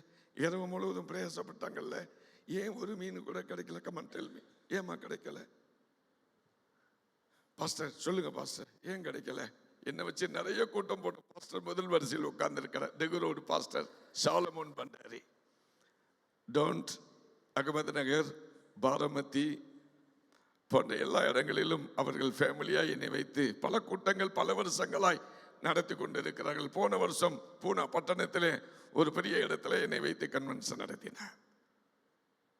இரவிலே சென்ற பொழுது ஒரு மீனும் கிடைக்கலே. நான் பகலிலே சென்ற பொழுது அத்தனை மீனும் கிடைத்ததா? What is the reason? ஏன் கிடைக்கல? ஏன் கிடைச்சிச்சு? இரவிலே போன பொழுது அந்த படகிலே ஏசி இல்லை. வித்தவுட் ஜீசஸ் இன் தி போட் எஸ்டர்டே நைட். நேற்று இரவிலே போன படகிலே ஏசி இல்லை, காலையில போன படகுல ஏசி இருக்கிறார். கைத்தட்டி விட அல்லேலூயா சொல்லுங்களேன். ஹல்லேலூயா! இரவிலே போன போட்ல ஏசி இல்லை, பகலிலே போன போட்ல ஏசி இருந்தா. ஏசி இருக்கிற வாழ்க்கை பொத்தல் இல்லாத வாழ்க்கை. ஏசி இருக்கிற வாழ்க்கை அமிழ்ந்து போகாத வாழ்க்கை. ஏசி இருக்கிற வாழ்க்கை. இதுவரையிலும் வாங்கின இந்த கை இப்பொழுது கொடுக்கும்படியாய் ஆசீர்வதிக்கப்பட்ட கை. உண்மைதானா? இப்படியே வாங்கினவர்கள் இப்பொழுது இவன் படகு, அந்திரேயா, சீமோன் படகு கிடைத்த மீனை யாக்கோபுக்கும் யோவானுக்கும் கிடைத்தானாம். கிடைத்த மீன்களை 2 படகுகளும் அமிழத்தக்கதாக நிரப்பினார்கள் என்று லூக்கா 5:7 சொல்லுகிறது. ஒரு படகு ஒரு வலை, கிடைத்த மீனோ 2 படகுகளும் அமிழத்தக்கதாக. உங்கள் வாழ்க்கையில் வறுமையில் இருக்கிறீர்களோ, உங்கள் வாழ்க்கையில் ஏழ்மையில் இருக்கிறீர்களோ, பொருளாதார பற்றாக்குறையில் இருக்கிறீர்களோ, எனக்கு அருமையான திருச்சபையின் மக்களே, இந்த ராத்திரி வேளையில் இல்லாதவைகளை இருக்கிறதை போல அழைக்கிற தேவன் ஆழத்தில் தள்ளிக்கொண்டு போடு என்று சொன்ன வேளையில் உடனே அவன் கீழ்ப்படிந்தான். இயேசு இருந்தார், ஆசீர்வாதம் பெற்றான். கீழ்ப்படியும்படி வார்த்தைக்கு தன்னை மாற்றிக்கொண்டான். வார்த்தைக்கு கீழ்ப்படியுங்கள். வார்த்தைக்கு நீங்கள் கீழ்ப்படிந்தால் கர்த்தர் உங்களை மேல்படிக்கு கொண்டு போவார். அல்லேலூயா சொல்லுங்களேன். வார்த்தைக்கு கீழ்ப்படிந்தால் கர்த்தர் உங்களை மேல்படிக்கு கொண்டு போவார். இன்று மாலை தம்பி ஜான்சன் வீட்டில் எனக்கு டீ டைம் ஒதுக்கினார்கள். தம்பி என்னை தங்கியிருந்த இடத்தில் வந்து அழைத்து கொண்டு போனார். அவர் சின்ன பையனாய் இருந்த பொழுது அவர்கள் வீட்டிலும் பம்பாயில் சென்றிருக்கிறேன். தாராவி நல்ல மேய்ப்பன் ஆலயத்தில் என்னுடைய கன்வென்ஷன் நடந்தது. அப்பொழுது ரெவரண்ட் ஜான்சன் அவர்கள் இருந்தார்கள். நான் விக்ரோலி கன்வென்ஷனில் என்னை வைத்து பயன்படுத்தின. அதை தொடர்ந்து நான் தாராவி நல்ல மேய்ப்பனுக்கு அழைக்கப்பட்டேன் அநேக ஆண்டுகளுக்கு முன்பு. அப்பொழுது அந்த ஆலயத்தின் secretary mister Balan, V.J. Balan இருந்தார். அந்த கூட்டம் நடந்த பொழுது அவர் சொன்னார், பாஸ்டர், எனக்கு திருமணம் முடிந்து 12 ஆண்டுகள் ஆகிவிட்டது, குழந்தை பாக்கியம் இல்லை, எங்களுக்காய் ஜெபம் செய்யுங்கள். மனதுருகி ஆண்டவர் சமூகத்தில் நின்ற வண்ணமாகவே அந்த நல்ல மேய்ப்பன் ஆலயத்தில் ஜெபம் செய்து வார்த்தையை கொடுத்தேன். அதே நாளிலே அந்த அம்மா ஆசீர்வதிக்கப்பட்டார். 12வது மாதத்தில் அழகான ஒரு பெண் குழந்தையை பெற்றெடுத்தாள். அவளுக்கு பிரியா என்று பெயர் வைத்தார்கள். 12 வருஷங்கள் குழந்தை பெயர் இல்லை. கிரைண்டர் கம்பெனி வைத்திருக்கிறார் தாராவியில். நாட்கள் உடிந்து போனது, பிள்ளை வளர்ந்தது.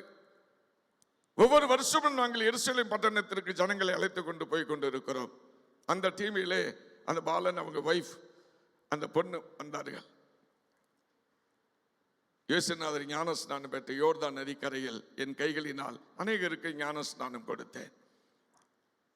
பஸ்ஸிலே சென்று கொண்டிருக்கும் பொழுது, எருசலேம் பஸ்ஸிலே சென்று கொண்டிருக்கும் பொழுது, யோர்தானை நோக்கி சென்று கொண்டிருக்கும் பொழுது ஒரு டீச்சிங்.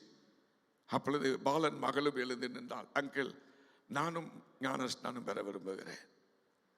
யோர்தான் நதிக்கரையில் அவளுக்கு ஞான ஸ்நானம் கொடுத்தேன்.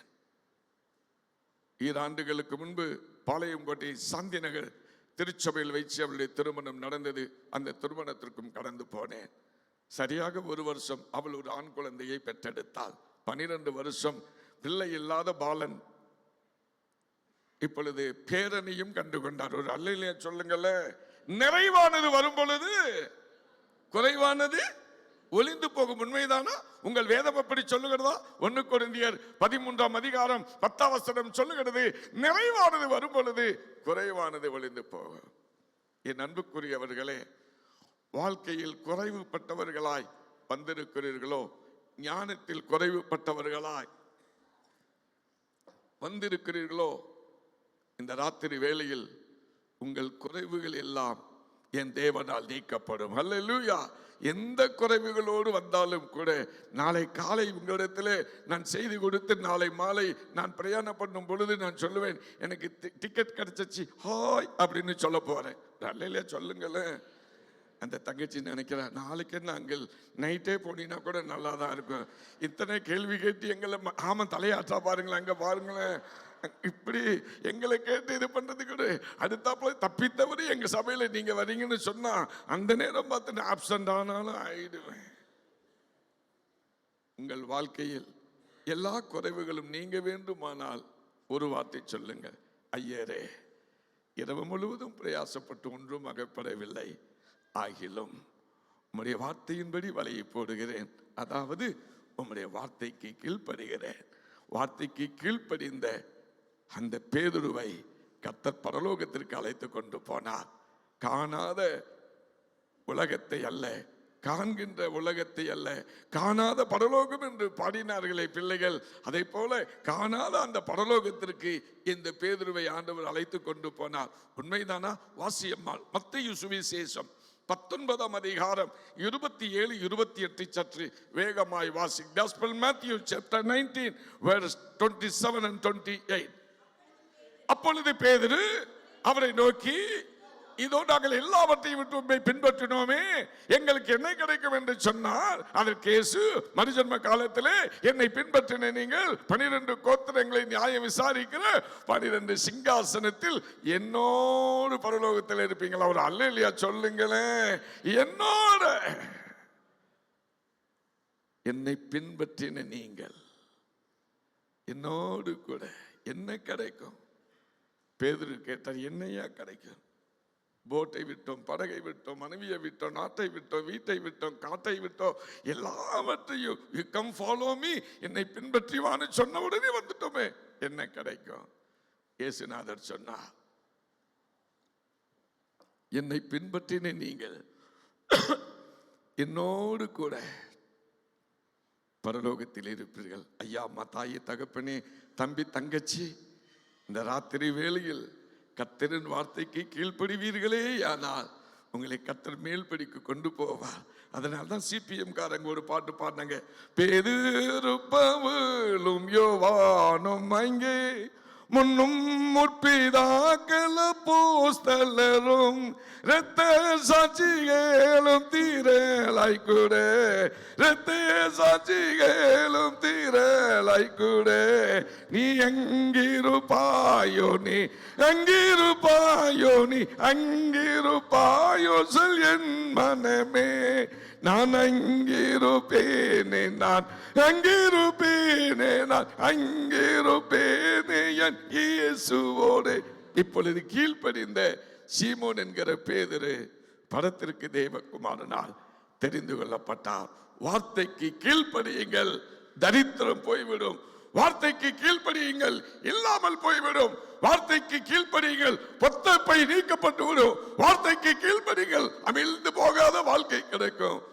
வார்த்தைக்கு கீழ்ப்படியுங்கள், மேல்படிக்கு அழைக்கப்படுவீர்கள். இரண்டாவதாக, ஐயரே எனக்கு ஒரே ஒரு பையன், பெயர் சொல்வதற்காக ஒரே ஒரு பையன், அவன் நோய்வாய்ப்பட்டு விட்டான், மருத்துவர்கள் எல்லோரும் கைவிட்டு விட்டார்கள். ஐயா, என் வேலைக்காரன் சொன்னார், கானாவூரிலே நீ இருக்கிறீர் என்று என்னுடைய வேலைக்காரன் சொன்னார். என்னுடைய தேசம் கப்பர்நகூம், நீர் கானாவூரில் இருக்கிறீர் என்று என் வேலைக்காரன் சொன்னார். இயேசு, ஐயரே என் மகனை குணமாக்க வர வேண்டும். 100க்கு அதிபதி சொன்னார், நீ வர வேண்டாம், வார்த்தை வேண்டும். நல்ல கவனிங்க, நீ வர வேண்டாம், என் வீட்டுக்குள் பிரவேசிக்க தான் பாத்திரவான் அல்ல. You don't come in my house. நீ என் வீட்டுக்கு வர வேண்டாம் என்று யோவான் மத்தேயு 8 வாசிக்க வேண்டாம், மத்தேயு 8:8 வாசித்தோம். இவன் சொல்லுகிறான், இயேசு ஐயரே என் வீட்டிற்கு வர வேண்டும், என் மகனை குணமாக்கும்படியாய் வர வேண்டும். என் மகன் இப்பொழுது எப்படி இருக்கிறான் தெரியுமா மகளே? என் மகன் இப்பொழுது எப்படி இருக்கிறான்? மரண அவஸ்தைப்பட்டு கொண்டிருக்கிறான். உண்மைதானா? வாசிக்கிறீங்களா? யோவான் சுவிசேஷம் 4ஆம் அதிகாரம் 47 வசனம். Gospel John chapter 4 verse 47. யோவான் 4:47 வாசியுங்கள். இயேசு யூதேயாவிலிருந்து கலிலேயாவிற்கு வந்தார் என்ற மனுஷன் கேள்விப்பட்டு இயேசுவை நோக்கி, தன் மகன் மரண அவஸ்தையாக இருக்கிறபடியினாலே அவனை குணமாக்கும்படி வர வேண்டும் என்று வேண்டிக் கொண்டான். என் மகன் மரண அவஸ்தையாக இருக்கிறார். நாம் கூட சிலர், எல்லோரும் அல்ல, சிலர் அவஸ்தையோட உட்கார்ந்திருப்போம். நேற்று 8:30 மணிக்கெல்லாம் ஆமேன் போட்டாங்க, 9 மணிக்கெல்லாம் சாப்பிட்டுட்டு ஹாயா 9:30 வீட்டுக்கு போயிட்டோம். இப்ப சர்ச்சை கடிகாரத்தில் 8:35 ஆச்சு. பாஸ்டர் பார்க்கிறார், இவன் எப்ப ஆமேன் போட்டு நான் எப்ப டெகுரோட்டுக்கு போவேன். உங்களை மாதிரி அவர் அவஸ்தையோடு உட்கார்ந்து இருக்கிறான்னு தெரியுது. இக்கரைக்கு அக்கறை பச்சைன்னு சொன்னது இப்பத்தான் தெரியுது. ஐயா, என் மகன் மரண அவஸ்தையா இருக்கிறையா? இன்னைக்கு நம்ம வாழ்க்கையில் அவஸ்தை உண்டா இல்லையாப்பா?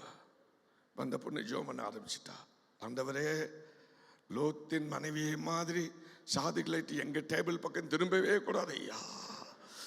அவர் கழுத்து சுளுக்கு விழுந்தாலும் பரவாயில்லையே கர்த்தாவே, கர்த்தாவே, இந்த பக்கம் திரும்பி மகளே சொல்லு, பாட்டி சொல்லு, தாத்தா சொல்லுன்னு எங்களை கேள்வி கேட்டு சபையார் எங்களை எல்லாம் பார்த்து சிரிக்காத அளவுக்கு ஆண்டவரே 2 நாளைக்கு சாதிகளின் கழுத்து லோத்தின் மனைவியை மாதிரி இருக்கட்டும்.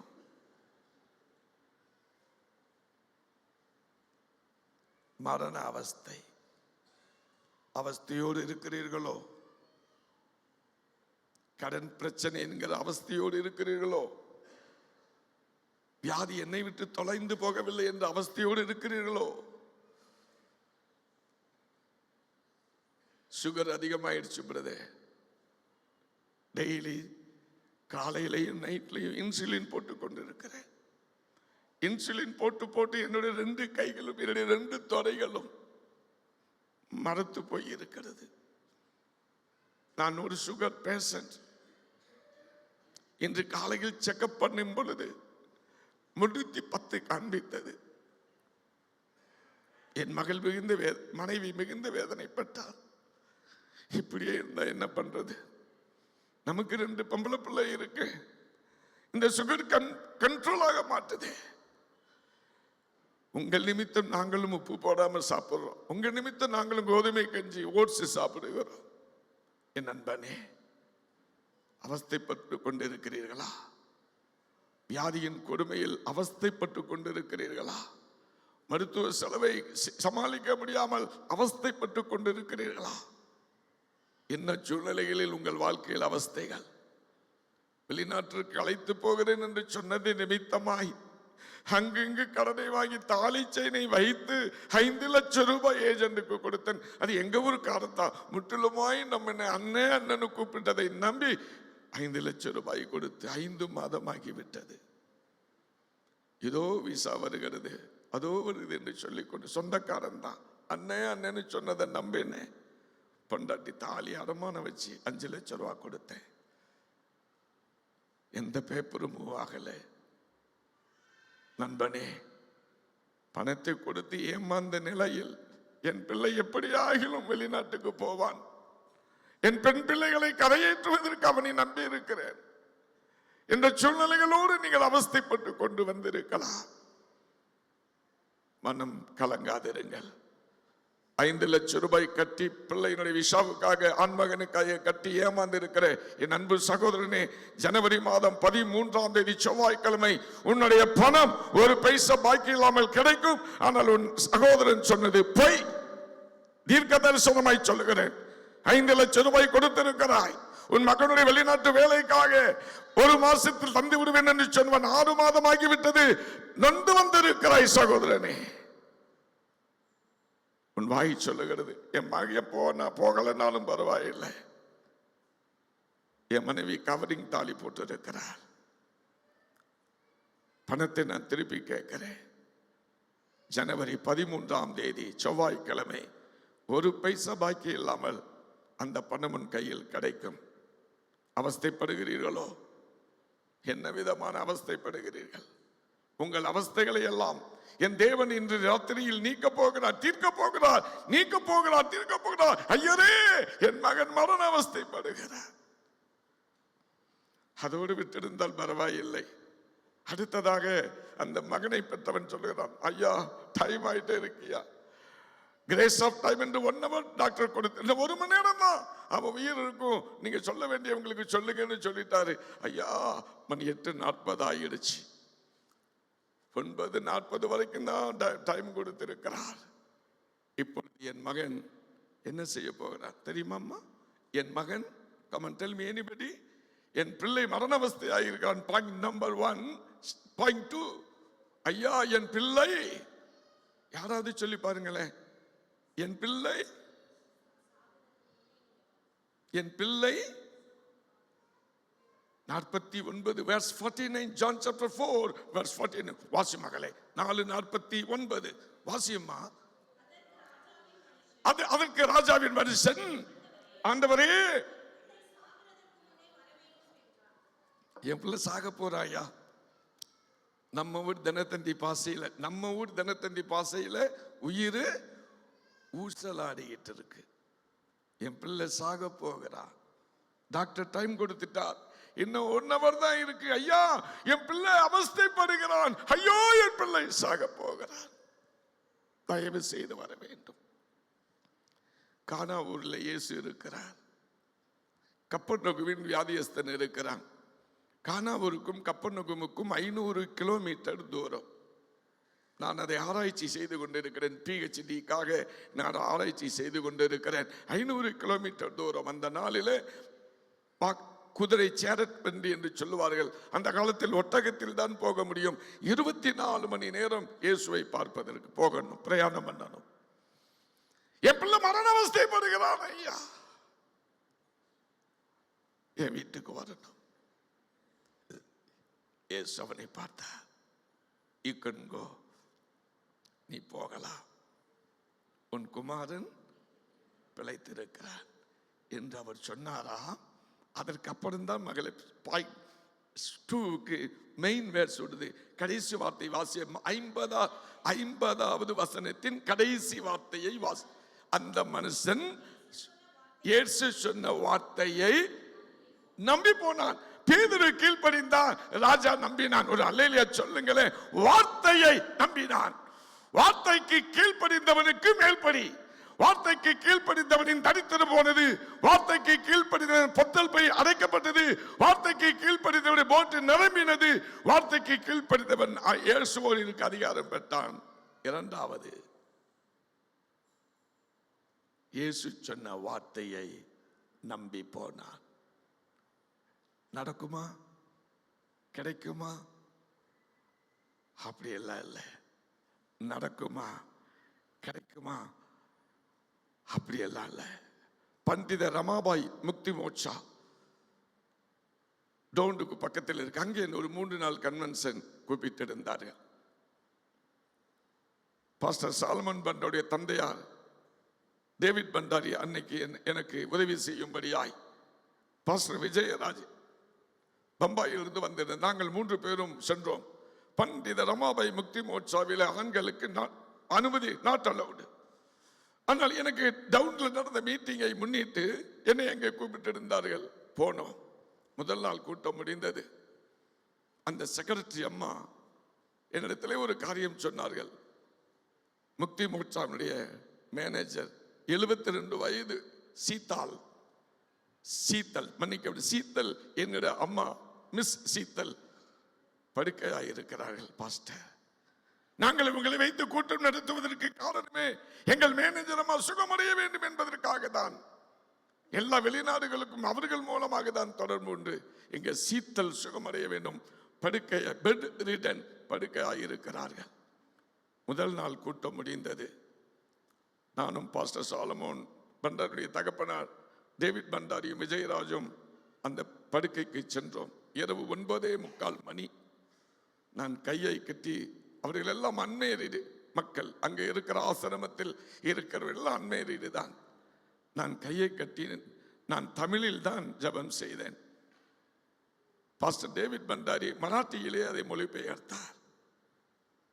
7 நாட்களாக பெற்றிட்டேன். நானே அந்த சீத்தல் என்கிற 72 வயதுள்ள அந்த அம்மா ஜெபிக்க யாரு கண்ணை நாங்க திறக்கல. ஜெபிக்க ஒரு 5 நிமிஷம், ரொம்ப நீண்ட ஜெபம்லாம் கிடையாது. ஜெபித்து முடிக்கும் பொழுது அந்த அம்மா கட்டில் சத்தம் மாத்திரம் கேட்டுச்சு. ஆமீன் போட்டு கண்ணை நாங்கெல்லாம் திறந்தோம். நாங்கள் 3 ஆம்பளைங்களும் திறந்தோம். பட் அவங்கள கண்ணை மூட சொல்லலை. நான் ஜெபிக்கும் பொழுதே கண்ணை மூடுங்கன்னு சொல்லலை. கண்ணை திறந்து பார்த்தோம். 72 வயது பெட்ரிடனான சீத்தல் எழுந்து உட்கார்ந்து ஹார்லிக்ஸ் குடிச்சிட்டு இருக்கிறாங்க. ஒரு அல்லேலூயா சொல்லுங்களேன். எழுந்து உட்கார்ந்து ஹார்லிக்ஸ் குடிச்சிட்டு இருக்கிறாங்க. எனக்கு ரொம்ப ஆச்சரியம். எப்படி? அப்பதான் அசிஸ்டன்ட், அந்த அம்மா பேரு வைசாலி, அந்த அம்மா பேரு அசிஸ்டன்ட் பேரு மிஸ் வைசாலி. அவங்க சொன்னாங்க, அவங்க சொல்ல பாஸ்டர் டேவிட் பண்டாரி தான் மொழிபெயர்த்தார். அவங்க மராட்டியில் சொன்னாங்க, நீங்க ஜெபிக்கு துவங்கும் பொழுது 2 கண்ணை திறக்க ஆரம்பிச்சாங்களாம். அப்படி ஜெபித்து கொண்டிருந்த பொழுது உடம்ப மாத்திரம் இப்படியே படுத்து கிடவங்க இப்படி வந்தாங்களாம். இவர்களுக்குள் நம்பிக்கை வந்துச்சான். வேலைக்கார பொண்ணை கூப்பிட்டாங்களா. அங்கே வேலைக்காரின்னு யாரும் சொல்ல மாட்டாங்க, சிஸ்டர்ஸ் தான். சர்வெண்டா இருந்தாக்குள்ள சிஸ்டர்ஸ். பண்டித ரமாபாய் முக்தி மோட்சா அங்கே அவங்க உடனே சிக்னல் கொடுத்துருக்காங்க, குடிக்க கொண்டு வா அம்மாவுக்கு. அந்த அம்மா ரெடியா கொண்டு வந்து வச்சிருக்கா. ஜெபம் பண்ணி முடிச்ச உடனே யாரும் கைத்தாங்களா தூக்கி உட்கார வைக்கல. அந்த அம்மாவை சீத்தல் அந்த அம்மாவே எழுப்பி உட்கார்ந்துருக்காங்க. ஜெபிக்கும் பொழுது அவங்க ஹார்லிக்ஸ் கொடுத்துட்டு இருக்காங்க. உனக்கு இருக்கும் சொல்லி மகளே, உனக்கு இருக்கும் இந்த பலத்தோடு போ, நீ போக வேண்டிய தூரம் வெகு தூரம் அல்லவா. கை தட்டி அல்லையில சொல்லுங்களேன். நீ போக வேண்டிய தூரம் வெகு தூரம் அல்லவா. 3 நாள் கூட்டம் முடிந்தது. 1 லட்சம் ரூபாய் காணிக்கை கொடுத்தார்கள்.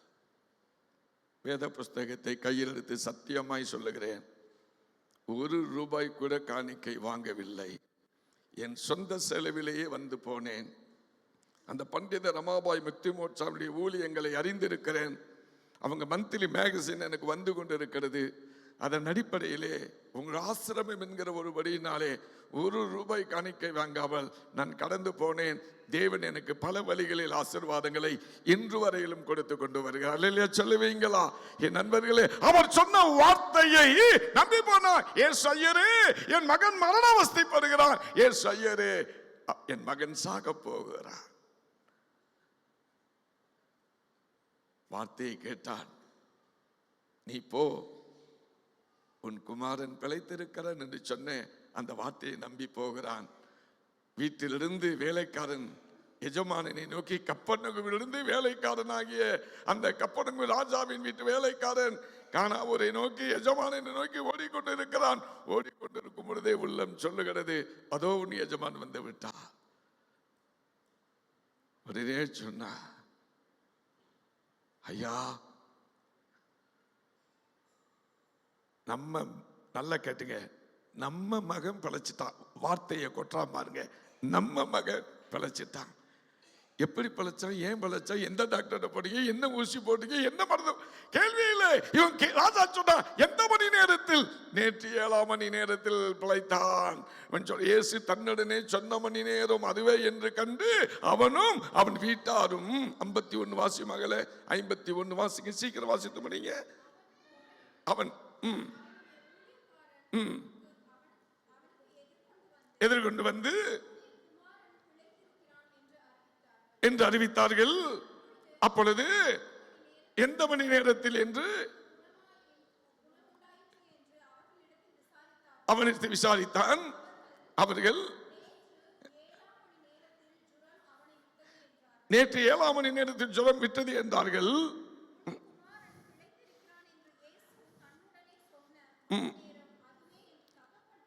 அதுவே என்று தகப்பன் அறிந்து அவனும் அவர் வீட்டார் அனைவரும் இயேசுவிடத்திலே விசுவாசிகள் ஆனார்கள். God bless you. அந்த மணி நேரத்தில் அவனும் அவன் வீட்டாரும், இப்ப யாரு அவங்க? யாரு? Methodist church believer. ஒரு அல்லேலூயா சொல்லுங்களேன். இப்ப யாரா விசுவாசிகள் ஆயிட்டாங்க. அந்நிய மனுஷனாய் இருக்கிறான் கப்பர்நகூமின் ராஜாவின் மனுஷன். இயேசுவே, என் பிள்ளை சாக போகிறான், இயேசுவே, என் பிள்ளை மரண அவஸ்தைப்படுகிறான் என்று சொன்னவன் இயேசு சொன்ன வார்த்தையை நம்பினான், போனான். உம்மை உறுதியாய் பற்றி கொண்ட மனதையுடையவன் உம்மையே நம்பி இருக்கிறபடியினால் அவரை நீ பூரண சமாதானத்தில் காத்துக்கொள்வீர் என்று ஏசாயா 26ஆம் அதிகாரம் 3ஆம் வசனம் சொல்லுது. நிச்சயமாக ஒரு முடிவு உண்டு. சொல்லுங்கப்பா அம்மா, சொல்லுங்கம்மா. உன் நம்பிக்கை உண்மைதானம்மா? எங்கம்மா எழுதிருக்கு தெரியுமா? பைபிள்லையா? ஏ கர்த்தாவே, கர்த்தாவே. நீதிமொழிகள் 23:18 சொன்னதுனால உங்களுக்கு பிரைஸ் நான் கொண்டு வந்து தரேன். God bless you. நீதிமொழிகள் 23:18 நிச்சயமாகவே ஒரு முடிவு உண்டு. உன் நம்பிக்கை வீண் போகாது. என்னைக்குப்பா? வாசி மகளே, நீதிமொழிகள் 22ஆம் அதிகாரம் 19ஆம் வசனம். நீதிமொழிகள் 22ஆம் அதிகாரம் 19. உன் நம்பிக்கை கர்த்தரில் இருக்கும்படி இன்றைய தினம் அவைகளை உனக்கு, இன்றைய தினம், not tomorrow, not day after tomorrow, நாளை மறுநாள் அல்ல, இப்பொழுது இன்றைக்கு உன் நம்பிக்கை கர்த்தரில் இருக்கும்படி அவைகளை இன்றைய தினம் உனக்கு தெரியப்படுத்துவேன். நண்பர்களே, நம்பிக்கை இழந்த போன சூழ்நிலைகளில் வந்திருக்கிறீர்களோ, விசுவாசித்தவளே பாக்கியவதி, கர்த்தராலே சொல்லப்பட்டவைகள் உனக்கு நிறைவேறும். லூக்கா 1:45 சொல்லுகிறது, விசுவாசித்தவளே நீ பாக்கியவதி, கர்த்தராலே சொல்லப்பட்டவைகள் உனக்கு நிறைவேறும். நண்பர்களே, சகோதரியே, தாயே, தகப்பனே, தம்பி, தங்கச்சி, நடக்குமா நடக்காதா, கிடைக்குமா கிடைக்காதா, கொஸ்டின் மார்க் போகட்டும், ஆச்சரியக்குறி வரட்டும். ஆமென். கொஸ்டின் மார்க் இன்றோடு தொலைந்து போகட்டும், ஆச்சரியக்குறி நடக்கட்டும். அவன் நம்பினான், வீட்டுக்கு போனான், பிள்ளை சுரம் நீங்கிட்டு சுகமாகி விட்டான். முதல் அற்புதமும் கானாவூர் தான் மகளே, இந்த இரண்டாவது அற்புதமும் கானாவூர் தான். இது எங்கே நடந்ததாம்? கானாவூர். இயேசுநாதர் கல்யாணத்தை முடித்துக் கொண்டு உடனே ட்ரெயினை பஸ்ஸை பிடிச்சு போகல. கல்யாண வீட்டில் சாப்பாடு நல்லா இருந்துச்சுன்னு தங்கிட்டார். முந்தின ரசத்தை பார்க்கலும் பிந்தின ரசம் ருசி. போகட்டும். வார்த்தை, ஜீவனுள்ள வார்த்தை கீழ்ப்படுகிற பொழுது தரித்திரம் ஓடிவிடும், பொத்தல் பை மாறிவிடும், படகு அமிழும் தக்கதான ஆசீர்வாதம் கிடைக்கும். இப்பொழுது மீண்டும் அவன் முதலாளியா, மீண்டும் அவன் தொழிலாளியா, மீண்டும் அவன் வியாபாரியா? இல்லை இல்லை. ஆசீர்வாதம் வந்த பொழுது இந்த கல்லின் மேல் என் சபையை கட்டுவேன், பாதாளத்தின் வாசலில் உன்னை மேற்கொள்வதிலே யோனாவின் மகனாகிய சீமோனே நீ பாக்கியவான். ஹல்லேலூயா. வியாபாரி ஸ்தானம் போய்விட்டது, முதலாளி ஸ்தானம் போய்விட்டது, தொழிலாளி ஸ்தானம் போய்விட்டது. இந்த கல்லின் மேல் என் சபையை கட்டுவேன், பாதாளத்தின் வாசல்கள் உன்னை மேற்கொள்ளுவதில்லை. யோனாவின் மகனாகிய சீமோனே நீ பாக்கியவான் என்று மத்தேயு 16ஆம் அதிகாரம் 18, 20 சொல்லுகிறதை வீட்டிலே வாசித்துக் கொள்ளுங்கள். ஆம் பிரியமானவர்களே, வார்த்தைக்கு கீழ்ப்படியுங்கள், மேல்படிக்கு போவீர்கள். வார்த்தையை நம்புங்கள். எதையாவது இழந்து விடும் என்று நினைக்கிறீர்களோ, பதவி போய்விடும், அந்தஸ்து போய்விடும், வேலை போய்விடும், ஹாஸ்பிட்டல் செலவுக்காக மார்வாடி கடையில் வைத்த நகையும் போய்விடுமோ என்று நினைக்கிறீர்களோ, ஒரு குண்டுமணி கூட உங்களை விட்டு போகாத அளவிற்கு கர்த்தர் வேலி அடைத்திருக்கிறார். இல்லையா? சொல்லுங்களேன். உன் தலையில் இருக்கிற முடி கூட என் தேவனால் எண்ணப்பட்டிருக்கிறது. அப்படி அனுமதி இல்லாமல் ஒன்றும் நடைபெறாது. பாயிண்ட் நம்பர் 3, மூன்றாவது. மணி 9 ஆகிவிட்டது, மன்னித்துக் கொள்ளுங்கள். மூன்றாவதாக, இது என்ன வார்த்தையோ, அதிகாரத்தோடும் வல்லமையோடும் அசுத்தாவிகளுக்கு கட்டளையிடுகிறார். அவைகள் புறப்பட்டு போனது. The words of power. அதிகாரம் உள்ள வார்த்தை. வாசி மகளே, லூக்கா சுவிசேஷம் 4ஆம் அதிகாரம் 36ஆம் வசனத்தை வாசி. Gospel Luke chapter 4:36. எல்லோரும் ஆச்சரியப்பட்டு, இது என்ன வார்த்தையோ, அதிகாரத்தோடு வல்லமையோடு அசுத்தாவிகளுக்கு கட்டளையிடுகிறார், அவைகள் புறப்பட்டு போகுது. என்ன வார்த்தையோ, அதிகாரம் உள்ள வார்த்தை. ஐயரே, நாங்க இங்க இருக்கிறது ஹாயா இருக்கு. ஏன்? கிட்டார் வாசிக்கிறேனோ இல்லையோ, ஃபேனுக்கு கீழே உட்கார்ந்து இருக்கிறேன், அதனால குழுகுலுன்னு இருக்கு. ஏசு ஐயரே, என்னை இந்த சேரிலிருந்து அப்புறப்படுத்தாதரும். கேட்டானா இல்லையா? தம்பி முடிவு பண்ணிட்டான். ஐயா, நாளைக்கு ராத்திரி வரைக்கும் உனக்கு மாத்திரம் நான் ஊமையா நடிச்சிருவேன் ஐயா. அவன் சொல்லுகிறான், என்னை இந்த திசைகளில் இருந்து துரத்தி விடாதரும். உண்மைதான் அடி மகளே, வேதம் அப்படி சொல். மார்க் 5:10 வாசியுங்கள் அம்மா. மார்க் 5:10 வேகமாய் எடுத்து வாசியுங்கள். வாசிமா. தங்களை அந்த திசையில் துரத்தி விடாதிருக்கும்படி மிகவும் வேண்டிக் கொண்டோம். What's your name? Come on, tell me please. What's your name? நாங்கள் அப்படி சொல்லக்கூடாது மகளே. நாங்கள் அநேகராய் இருக்கிறபடியினாலே எங்கள் பெயர் லேகியன் என்று 9ஆம் வசனத்திலே சொன்னான். ஆனால் அதற்கு முன்பதாகவே 8ஆம் வசனத்திலே இயேசு அந்த அசுத்தாவியை கடிந்து கொண்டார். அது அவனை விட்டு போய்விட்டது. போனதுக்கு பின்னாடிதான் இன்றியோ வாட்ஸ் யுவர் நேம். முதல்ல விரட்டினார். விரட்ட வேண்டியதை விரட்டிட்டு, அசுத்தாவி பீடிக்கப்பட்டிருந்தது அல்லவா, அந்த அசுத்தாவியை அவனை விட்டு விரட்டி விட்டுத்தான். Watts your name? உன் பெயர் என்னன்னு கேட்டா, நாங்கள் அநேகராய் இருக்கிறபடியினால் லேகியோன். இவனுக்கு நல்வாழ்வு கொடுக்கும்படியாய் இயேசு கல்லறை தோட்டத்திற்கும் போனார்.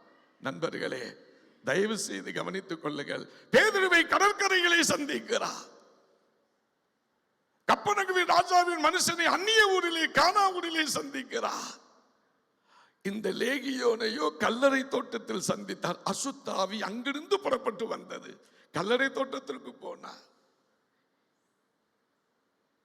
அந்த காலத்து பக்தன் பாடினான், இயேசுவை நாம் எங்கே காணலாம், அவர் இருக்கும் இடம் எங்கு தேடலாம்னு பாடினான்.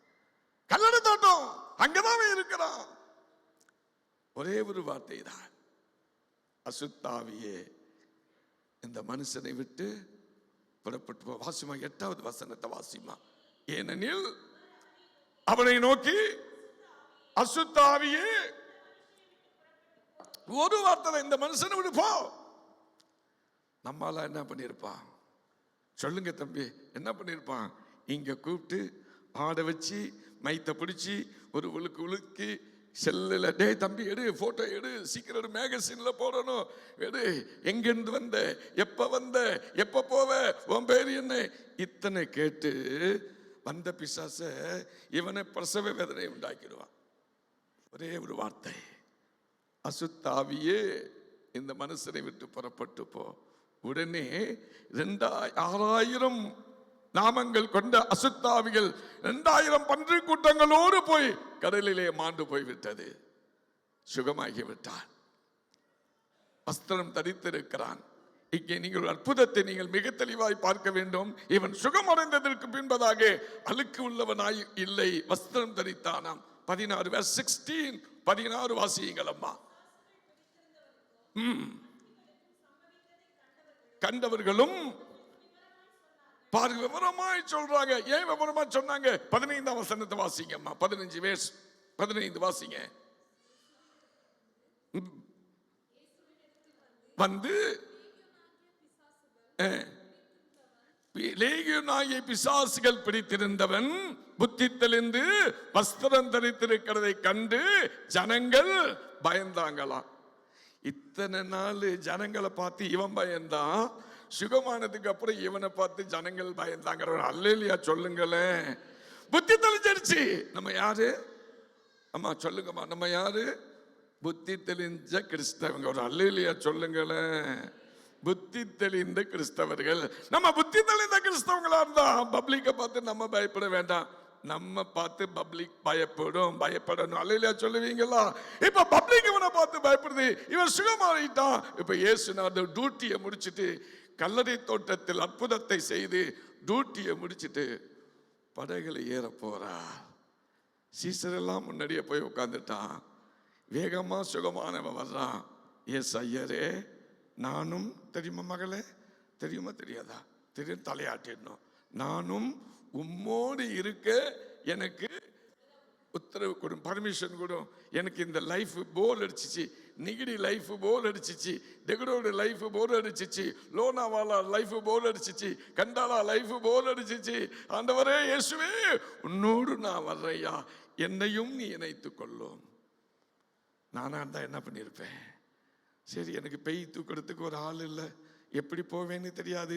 அதனால அவனை தூக்கி மத்தியில் நிற்க வச்சு போதகர் ஐயாவை கூப்பிட்டு அவன் தலையில கைய வச்சு, உன்னைக்கு நானும் போதகரும் சேர்ந்து உன்னை பிதா குமாரன் பரிசுத்த நாமத்தினாலே ஊழியக்காரனாக அபிஷேகம் பண்ணுகிறோம், பிரதிஷ்டை. இன்னையிலிருந்து இன்றைக்கு நீ பாஸ்டர், நாளைக்கு நீ பிஷப், அடுத்த நாள் டாக்டர். ஆர்டினேஷன் கொடுத்திருப்போம்.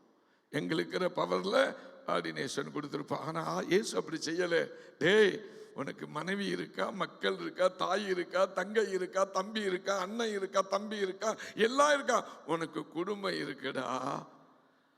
நான் பிரம்மச்சாரி, உனக்கு குடும்பம் இருக்கு, நீ ஃபேமிலி மேன், நீ குடும்பஸ்தன். நீ உடனே எழுப்பி ஏன் பின்னாடி வர வேண்டாம். ஈஸ்ட் ஸ்ட்ரீட்ல இருக்கிற உன் ஒய்ஃப் ஊருக்கு போ, தாராவியில் இருக்கிற உன் மாமனார் ஊருக்கு போ. அல்லேலூயா சொல்லுங்கல்ல. உண்மைதானா? வேகமா தங்கச்சி வாசிடா. 18, 19 வாசித்து முடிப்போம். 18 வாசிடி மகளே. அப்படியே அவன் படைகள் ஏறுகிற பொழுது பிசாசுகள் பிடித்திருந்தவன் இயேசுவிடத்தில் வந்து, இயேசுவே, நான் உன்னோடு இருக்கும்படி உத்தரவு கொடுக்க வேண்டும் என்று வேண்டிக் கொண்டான். இயேசு அவனுக்கு உத்தரவு கொடாமல், நீ உன் இனத்தாரிடத்தில் வீட்டுக்கு போ. உன் இனம் என்று சொன்னால் சபைக்கு போய் ஜெபம் பண்ணிட்டு போதகத்தை ஆசீர்வாதம் வாங்கிட்டு ஈஸ்ட் கேட்ல இருக்கிற உன் வீட்டுக்கு போ. இது என்ன வார்த்தை? அதிகாரமுள்ள வார்த்தை. அசுத்தாவிகளை விரட்டுவதற்கு அதிகாரமுள்ள வார்த்தை. எங்களை இந்த திசைகளிலிருந்து துரத்தி விடாது. What's your name? லெகியோன். 6000 அசுத்தாவிகள் பெயர்களை கொண்டவன் போயவனை விட்டு உடனே பன்றி கூட்டங்களோடு மாண்டு போனது. விடுவிக்கப்பட்டான். ஜனங்கள் இவனை பார்த்து பயந்தார்கள். புத்தி தெளிந்த கிறிஸ்தவன், வஸ்திரம் உடுத்தின கிறிஸ்தவன், இயேசுவை சொந்த ரட்சகராய் ஏற்றுக்கொண்ட கிறிஸ்தவன், சபையிலே வந்து சாட்சி சொன்ன கிறிஸ்தவன், சந்தோஷமாய் வீட்டுக்கு போன கிறிஸ்தவன். நண்பா, வேதத்தை மூடலாம். ஜீவ வார்த்தை இந்த ராத்திரி வேளையில் சொல்ல வேண்டும். போதக தந்தையார் கட்டளை அதுதான். புல் மலர்ந்து பூ உதிரும், என் வசனமோ என்றென்றைக்கும் நிற்கும் என்று வாசித்தார்கள். ஏசாயா 40:9-10 வாசித்தார்கள். வாசிக்க வேண்டாம். ஆனால் என் வசனமோ என்றென்றும் நிலைத்திருக்கும். அந்த வசனமாகிய வார்த்தை உங்களிலே சொல்லப்பட்டிருக்கிறது. வார்த்தைக்கு கீழ்ப்படியுங்கள், மேல்படிக்கு கொண்டு போகப்படுவீர்கள். பொத்தல் பை அடைக்கப்படும், ஸ்தானம் உயர்த்தப்படும், அந்தஸ்து சமுதாயத்தில் உயர்ந்து நிற்கும். நீங்கள் பிரசங்கம் செய்வீர்கள். 3000 5000 என்று கணக்கற்ற ஜனங்கள் கர்த்தரிடத்திலே சேர்க்கப்படுவார்கள். சீமோனின் பெயர் வேத புஸ்தகத்தில் எழுதப்பட்டிருக்கும். இரண்டாவதாக, ஐயரே, என் மகன் மரண அவஸ்தைப்படுகிறான், என் பிள்ளை சாக போகிறான், நீ போ, உன் குமாரன் பிழைத்து இருக்கிறான். இயேசு சொன்ன வார்த்தையை நம்பி போனான். உன் நம்பிக்கை கர்த்தரில் இருக்கும்படி இன்றைய தினம் அவைகளை வெளிப்படுத்துவேன்.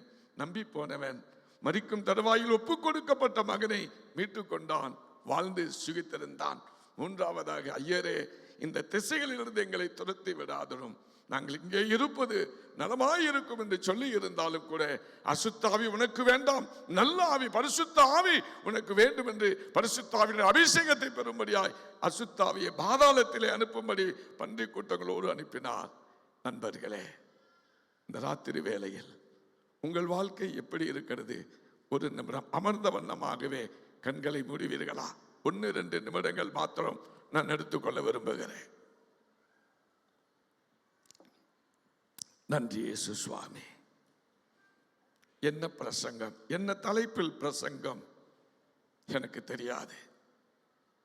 ஆனால் தேவனுடைய தயவுள்ள சித்தத்தின்படியாய், நீர் கொடுத்த அதிகாரத்தின்படியாய், அபிஷேகத்தின்படியாய், உன்னிடத்திலிருந்து நான் பெற்றுக்கொண்ட ஊழியத்தின்படியாய் இந்த ராத்திரி வேளையில் ஜீவனுள்ள வார்த்தையை தேவனுடைய ஊழியக்காரன் சொல்லுவார்கள் என்று சொன்னதின்படி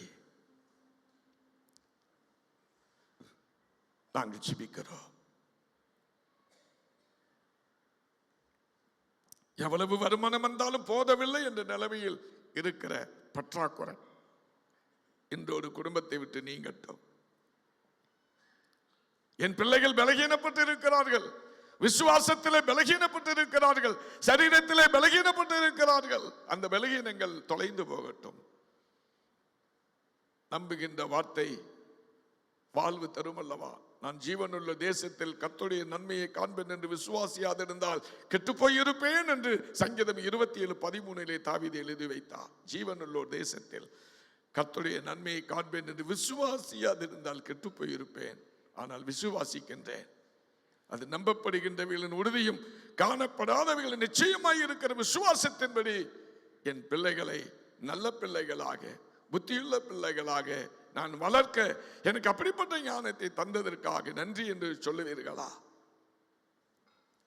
என் கணவனால் ஆலயத்திற்கு வரும் பொழுது பரிசுத்தவான், ஆபீஸுக்கு போகும் பொழுது செயின் ஸ்மோக்கர், கிறிஸ்துமஸ் அன்னைக்கு பாட்டில் வீட்டுக்கு வந்துடும், ஈஸ்டர் அன்னைக்கு மட்டனும் பீஃபும் சேர்ந்து வந்துடும். நண்பர்களை கூப்பிடுவார், பண்டிகை கொண்டாடுகிறோம் என்ற பெயரில் வீட்டில் விருந்து உபச்சாரம் நடக்கும். மது உண்டு, மட்டன் உண்டு, பீஃப் உண்டு, எல்லாம் உண்டு. ஆனால் என் ஆலயத்திற்கு வந்தால் என் புருஷன் பசுந்தோல் போர்த்திய புலி. சகோதரியே, அசுத்தாவி இன்றைக்கு குடும்பத்தில் இருக்கிற பொல்லாத சூழ்நிலைகளை விட்டு விலகி போகும்படியாய் கர்த்தருக்கு முன்பதாக அப்படிப்பட்ட புருஷனின் பெயரை நாவில் மாத்திரம் சொல்ல, வெளியில் சொல்ல வேண்டாம். இயேசுவே, என் புருஷனின் செயல்பாடு, என் மகளின் செயல்பாடு, என் மகனின் செயல்பாடு உமக்கு முன்பதாக விரோதமாய் இருக்கிறதப்பா. எவ்வளவு நான் சொன்னாலும் அவர்கள் திருந்துவதும் இல்லை, ஏச்சு பேச்சு எனக்கு உண்டாகு. அந்த சூழ்நிலையில் வந்திருக்கிற பெற்றோர்கள் இருப்பீர்களே, ஆனால் என் பிள்ளை ஒரு குடிகாரனாய் இருக்கிறான், செயின் ஸ்மோக்கராய் இருக்கிறான், கேம்பிளர், சீட்டு விளையாட்டில் கேம்பிளிங்காய் இருக்கிறான் என்று சொல்லுவீர்களே, ஆனால் இப்பொழுது அந்த பிள்ளைகளை ஒப்புக் கொடுங்கள். என் பிள்ளை மரண அவஸ்தைப்படுகிறான், என் பிள்ளை சாக போகிறான், எங்களை இந்த திசையிலிருந்து துரத்தி விடாதரும். அன்பின் பிதாவே, வார்த்தைகளின்படியாக சீமோனாய் இருந்த எங்களை பேதுருவாய் மாற்றினது போல, மரணத்திற்கு ஒப்புக் கொடுக்கப்பட்டவனை விசுவாசியாய் மாற்றினது போல, லேகியோனாய் இருந்தவனை குடும்ப தலைவனாய் மாற்றினது போல, கீழ்ப்படுகின்ற வார்த்தைக்கும் நம்புகின்ற வார்த்தைக்கும் உடன்படுகின்ற வார்த்தைக்கும் வாழ்வு வந்தது போல இந்த ராத்திரி வேளையில் எங்கள் சபையார் ஒவ்வொருவரும் அப்படிப்பட்ட வாழ்வோடு சுகித்திருந்து நாளை காலை ஆராதனையில் உற்சாகமாய் பங்கு பெற்று மாலை கூட்டங்களில் பங்கு பெற்று உமக்கு சாட்சியாய் ஜீவிக்க உயிர்த்தெழுந்த கிறிஸ்துவின் திருப்பெயரில் ஜெபிக்கிறோம் ஜீவனுள்ள நல்ல பிதாவே.